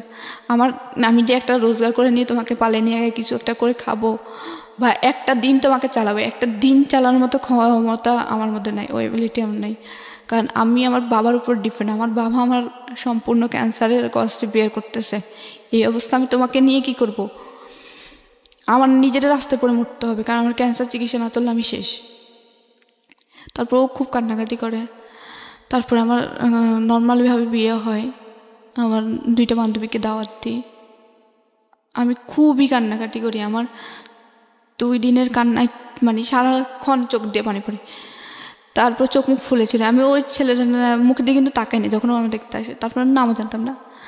তারপরে বিয়ে হওয়ার পরে ওকে যখন সদরে দেয়, মানে সদর বলতে জামাই করে নেয়, তো নেওয়াটা শেষ হলো। তারপরে হচ্ছে কি কথা ছিল যে আমাকে উঠে নিবে না, আরও 3 মাস পরে উঠে নিবে বা ছেলেও থাকবে না। তারপরে ছেলে থাকবে না, তারপরে কি ছেলে হঠাৎ করে বলতেছে যে বিয়ের কাজ সম্পূর্ণ সন্ধ্যার পরে বলতেছে কি ছেলে আজকে যাবে না, ছেলে থাকবে এখানে, মেয়ের সাথে থাকবে। তারপরে রাত্রে 11টার দিকে মানে নর্মালিভাবেই ওর সাথে আমাকে দেয়, মানে বাসুরে দেওয়ার পর আমি ওর নাম জানতাম না। তারপরে ভাবি বললো যে ভাবি ছিল আমার, ভাবি আমাকে বললো যে ওকে সালাম করো, আমি নর্মালি ওকে সালাম করলাম, করার পরে ভাবি চলে গেল। তারপর দরজাটা অফ করলো, আমি ওর নামও জানি না তখন পর্যন্ত। আর ও আমাকে প্রথম বললো যে কি কালকে আমাকে একটা ছেলে ফোন দিয়েছিল, ওর ডিরেক্ট প্রথম কথা এটা, ভাবির যে রুম থেকে বের হয় ওর সোজা এটাই কথা ছিল যে কালকে একটা ছেলে আমাকে ফোন দিয়েছিল, ছেলেটার নাম নীরু বলছিল। ছেলেটা বলছিল তোর সাথে নাকি ওই ছেলের সাথে সম্পর্ক ছিল, এটা কি সত্য? তাই আমি ওর সাথে লুকাই না, কারণ ওর সাথে যখন আমার বিয়ে হয়েই গেছে তখন আমি ওর কাছে বলি যে হ্যাঁ সম্পর্ক ছিল, জাস্ট এটা বললাম যে সম্পর্ক ছিল। আমার এখনো মনে পড়ে ও আমাকে এত পরিমাণ থাপ্পড় দিছে, মানে একটা মেয়ের জীবনে স্মরণীয়। বাসর রাতেই তখন পর্যন্ত আমি ওর নাম জানি না, ওর সাথে আমার প্রথম কথা এটাই ছিল, ওর সাথে আমার বলা প্রথম কথা এটাই যে হ্যাঁ ছিল হাজব্যান্ড ওয়াইফ আমার প্রথম ইন্ট্রোডিউস। আমি ভাবলাম যে শুরুটা হয়তো অনেক সুন্দরভাবে হবে, যে ও আমার নাম জিজ্ঞেস করবে বা জিজ্ঞেস করবে যে আমি ভবিষ্যতে কী হতে চাই, আমাকে ওইভাবে করতে যাবে, যে আমি কী হতে চাই আমাকে ওই বানানোর চেষ্টা করবে, যে পড়াশোনা কন্টিনিউ করবো। আমাকে প্রথমে জিজ্ঞেস করলো যে তোর নাকি একটা ছেলের সাথে সম্পর্ক ছিল, ছেলে আমাকে ফোন দেয়, বলার পরে আমি বললাম যে হ্যাঁ ছিল। ও আমাকে এত পরিমাণে থাপ্পড় দেয়, মানে থাপ্পড়ের পর থাপ্পড় 2 হাত দিয়ে দিয়েছে, 2 গালে দিতেই ছিল। আমি খুব জোরে কান্না করি তখন, করার পরে ও আমাকে বালিশ চাপা দিয়ে মুখের মধ্যে বালিশ চাপা দিয়ে বলে যে গলার সাউন্ড যেন রুম থেকে বেরোয় না যায়। আমি খুব কান্না করতেছিলাম, কিন্তু আমার ওই পাশের রুম থেকে আমি এত জোরে কান্না করতেছিলাম, থাপ্পড়ের আওয়াজ কিন্তু শোনা যাচ্ছিল, আমার ভাবি শুনতেছিল। শোনার পরে মানে ওর সাথে আমার প্রথম মিটেই খুব খারাপ একটা ধারণা আমার মধ্যে জেগে যায় যে ও আমার প্রথম শব্দতেই থাপ্পড়, আমার প্রথম একটা কথায় আমি ওর তো সত্য বলছিলাম, কারণ আমি যদি ওর মিথ্যে বলি হয়তো ও পরে শুনলে আমাকে অবিশ্বাস করবে যে আমার কাছে লুকাইছিস কেন। এই জন্য আমি সত্যটা বলার পরে আমি ছাপটা মেরে ফেলে নিঃশ্বাস নিয়ে তারপরে বললাম যে আমাকে সত্য বলাটা অপরাধ ছিল। তারপর আমাকে মানে জোর করে ফিজিক্যাল রিলেশনে জোড়ায়, আর ওটাতে আমার কোনোভাবে ইচ্ছে ছিল, কারণ ও প্রথম অবস্থায় থাপ্পড় মানে এতে আমার কোনো ইচ্ছে ছিল না, কারণ আমার তখনই ওর মধ্যে যে ওর প্রথম মিটে যে আমাকে থাপ্পড় মারতে পারে ওর প্রতি আর কী ধারণা জন্মাবে। আমার ওটা তো কোনোভাবে ইচ্ছে ছিল না যে ওর সাথে আমার ওই ধরনের কোনো কিছু কেউ হোক। তারপর ওর জোর করে ফিজিক্যাল রিলেশন হওয়ার পরে সকালবেলা যখন ঘুম থেকে ওঠার পরে আমার অবস্থা খুবই খারাপ, খুবই। ও আমার এমন অবস্থা করছিল, মানে আমার ভাবি, তারপরে আমার আম্মু আপু, আম্মু মানে লজ্জায়, ভাবি লজ্জায় আর কি, যে বলবে যে কালকে বিয়ে হয়েছে আজকে হসপিটালে অ্যাডমিট করতেছে, ওহো, লজ্জায় আর ভর্তি করে না হসপিটালে। ও আমার এমন অবস্থা করছিল।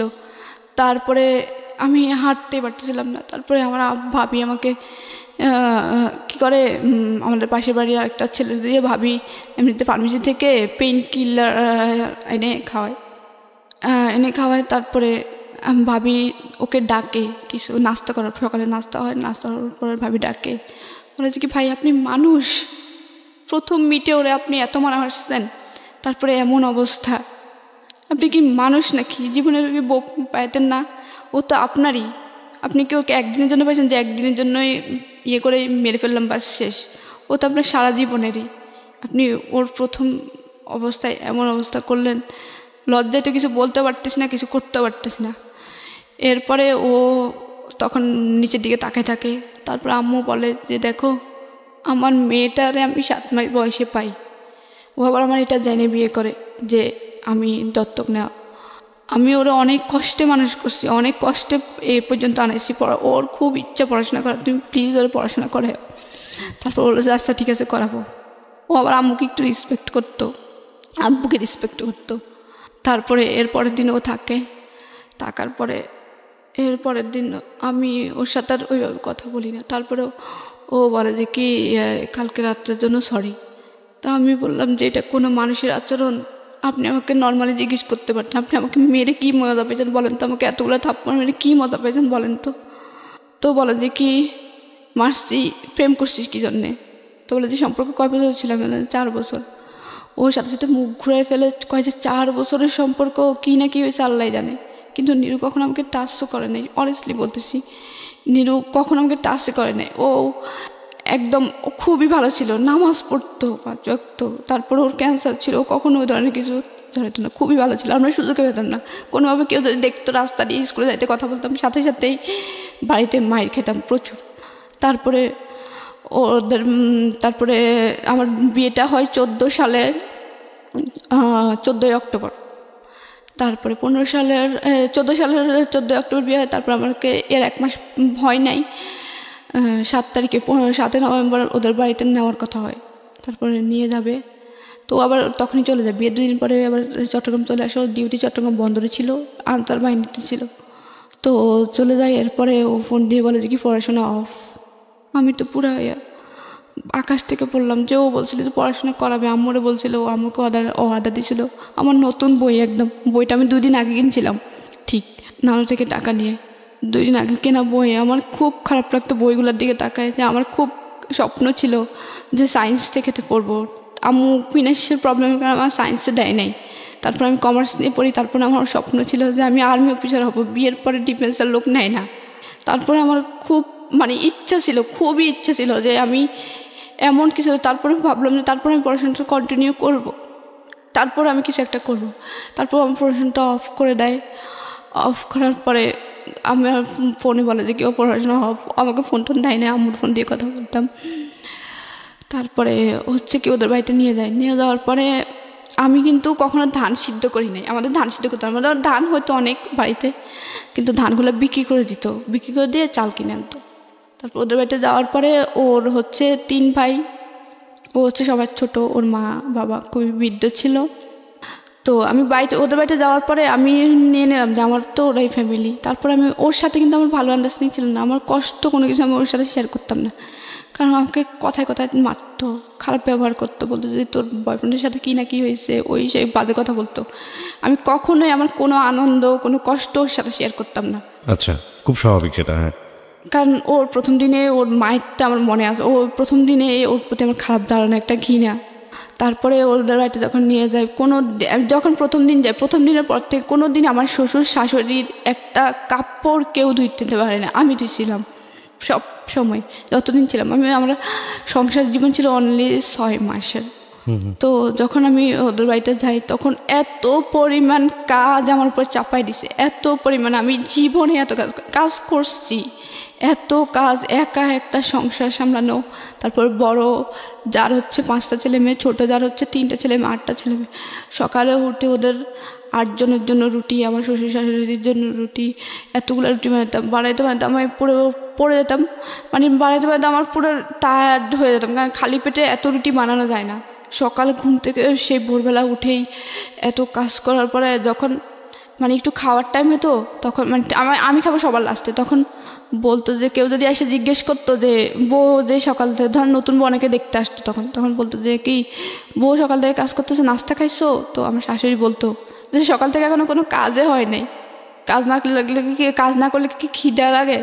সকাল থেকে উঠে ঘর ঝাড়ু দেওয়া, উঠান ঝাড়ু দেওয়া, গ্রামের পরিবেশ, তারপরে হচ্ছে প্লেট বাটি হাঁড়ি পাতিল এগুলো ধোয়া, তারপরে হচ্ছে সকালের যে ফ্রেশ পানি থাকে পানি উঠানো পুকুর থেকে, তারপরে হচ্ছে রুটি বানানো, না তারপরে ভাজি টাজি বানানো। এরপরে আমার শাশুড়ি বলতে যে সকাল থেকে এখনো কোনো কাজে হয় নাই, কাজ না করলে কি খিদা লাগে? এখনো খাওয়ার সময় হয় নাই।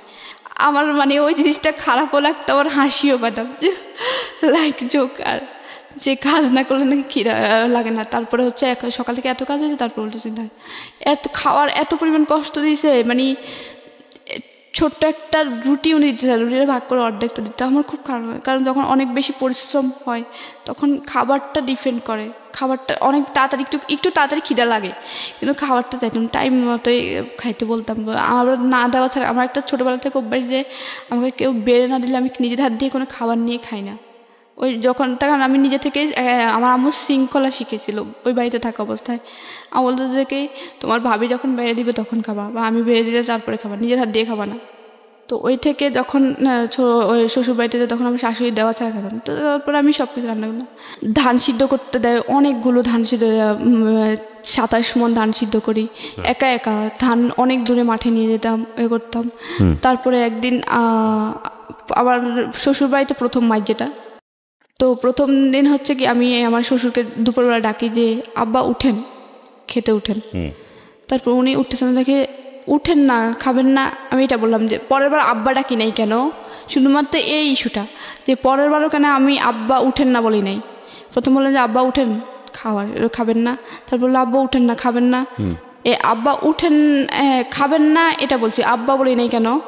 ও এর আব্বা বলিস না কেন, তোর বাপ না রেখে বাপ বলতে গিয়ে আমি তো এটা কখনোই মনে করি, আমি তো আব্বা আম্মা বলে ওদেরকে সম্বোধন করি, এটা তো আমি ওনাকে এটা বলিনি। আর সব কথাই কিন্তু বাবা বলা লাগে না, আমি যখন কাউকে ডাকি যে একবার নাম ধরলে হয়, সব জায়গায় নাম ধরতে হয়, ঠিক এটাও কিন্তু একটা নাম হিসেবে ব্যবহার হয় যে আব্বা উঠেন না, আব্বা খাবেন না, আব্বা আব্বা বলা লাগে, একবার আব্বা বললেই তো হয়।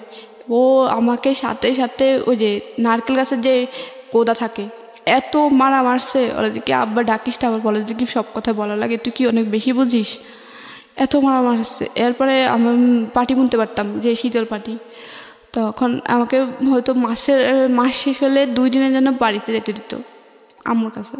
তো মাস শেষ হয়েছে, আমি বললাম কি বাড়িতে যাব কালকে, যাব কি? তো বলে যে কি আচ্ছা যাইস।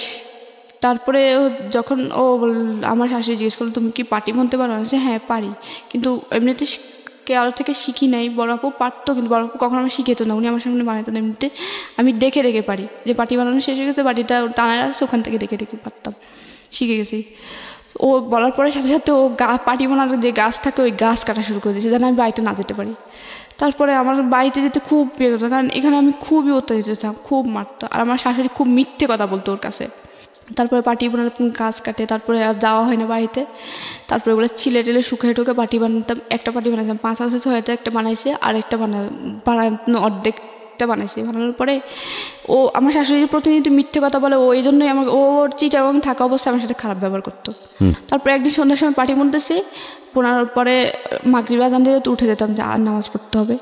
তো মাগরিব আজান দিয়েছে, আমি উঠছি, তখনই ও ফোন দিছে। ফোন দেওয়ার পরে তখন আমি ফোন রিসিভ করে কথা বললাম। তারপরে কথা বলে ও বলে যে কি মার কাছে দাও, তো মার কাছে দিলাম। ওরা আমার সাথে কথা বলছে। তো আমি অনেকক্ষণ তো মানে নিচে বসেছিলাম, মাটিতে বসেছিলাম, তো পাথরে। এখন আমার কোমর ব্যথা করতেছি, একটু খাটে বসলাম, আমার শাশুড়ির খাটে। তো উনি নিচে বসে নামাজ পড়বে বলে বসে আছে তফসিরে। উনি নামাজের বিছনায় বলতেছে, তোর বউ এখনো পর্যন্ত একটা পাতি মানে বিছনার একটা পাতা গাঁথে নেই, মানে চিকন যে পাতা থাকে ওই পাতা একটাও গাঁথে নেই। ও সারা দিন একটা কাজও করে না, একটা পাতাও গাঁথে নেই। আমি মাত্র পাতা গেঁথে উঠলাম, মাত্র ও ফোন দেওয়ার পরে উঠলাম, মাগরিব আজান দিচ্ছে, এখন নামাজ পড়তে হবে, হাঁস মুরগি ঢুকাতে হবে, তারপর পানি টানি ঢুকাতে হবে, এজন্য। তো উনি এটা বললে, তারপর বললো যে ও মানে ফোনে একটু ভলিউম বড় ছিল, শোনা যাচ্ছিল যে ও কি বলতেছে। তারপর বলছে ও একটা কাজ করে না, কমপ্লেইন করেছে আপনার এগেইনস্টে। হ্যাঁ, কমপ্লেইন করার পরে তারপরে উনি যখন ফোনটা খাটের উপরে রাখবে, নিচে বসে নামাজ পড়তেছিল, নিচে থেকে ফোনটা উপরে রাখতে যে দেখা যায় আমি খাটের উপরে বসে আছি। আমি কিছু মনে করি হাসতেছি, ওনার দিকে তাকাই যে উনি মিথ্যে কথা বলতেছে। শাশুড়ি? হ্যাঁ, উনি আমাকে দেখে একটু থুতমুতো খেয়ে যায় যে মিথ্যে বললো, নামাজের পার্টিতে বসে, নামাজের পার্টিতে বসে মিথ্যে বললো, একটু থুতমুতো খেয়ে দেয়। তখন দেখা যায় আমি ওনার দিকে তাকায় হাসতেছি, তখন আমি মানে কেন জানি খুব হাসি আসলো যে উনি নামাজের পার্টিতে বসে মিথ্যে কথা বলতেছে, তাও আমি মাত্র উঠলাম পার্টি বানায়। একটা 5-6 পার্টি বানতে অনেক সময় লাগে। পার্টি কি আপনারা বিক্রি করতেন? না, বিক্রি করতে বলতে কি, ওই তখন পার্টি ছিল না, মানে খাটের মধ্যে বিছানো আমাদের নিজেরা ব্যবহার করার নিজের ব্যবহার জন্য। আমার বড় ননসের জন্য, ছোট ননসের জন্য 2টা বানাইতে হবে, আর আমাদের জন্য। তো তখন উনি মিথ্যা কথা বলার পর আমি হাসলাম, উনি আমার দিকে তাকাই এবার হাসি দিল। হাসি দেওয়ার পরে তারপরে নামাজের পরে ও তো জানে আমি এখন নামাজ পড়বো, তো নামাজ পড়লাম, কাজটা শেষ করলাম। শেষ করার তারপরে ও ফোন দিছে, আবার ফোন দিয়ে বলে কি তুই নাকি একটা কাজও করিস না, মা বসে বসে পার্টি বানায়। তারপরে আমি বললাম তোমার মাকে চোখে দেখে পার্টি বনবে, এটা বললাম। তোমার তো চোখে দেখে না, পার্টি বনবে কীভাবে? তাহলে একটা পার্টি যে বোনা হয়েছে ওটা কে বনছে বলো তো? আর একটা পার্টি যে অর্ধেকটা বানাইছে, 3 হাত বানানো হয়েছে, তাহলে ওটা কে বানাইছে বলো তো? তখনই আমার শাশুড়ি এসে আমার ফোন আমার হাত থেকে নিয়ে যাবে, বলে যে কি এই সগলখোর দইঞ্চা, মানে যাতা বলতেছে। আমি বলছি সগলখোর কাকে বলে আপনি জানেন? সগলখোর তো আপনি করছেন, আমি করি নাই। আমি তোর কাছে কোনো মিথ্যে কথা বলি নাই, আপনি মিথ্যে কথা বলতেন। এখন ও মিথ্যেটা, আপনি ওর কাছে মিথ্যে কথা বললেন, আমি তো আপনাকে এটাও বলি যে আপনি মিথ্যে কথা কেন বললেন? আমি শুধু এটা বললাম যে পার্টিটা যদি আমি না বলি তাহলে পার্টি একটা বানানো হয়েছে, 6 হাতে 5 হাতে পার্টি বনতে কি কম সময় লাগে? এই পার্টিটা বনেছে কে? আর এখন যে 3 হাতে একটা বানানো হয়েছে ওইটা বানাইছে কে?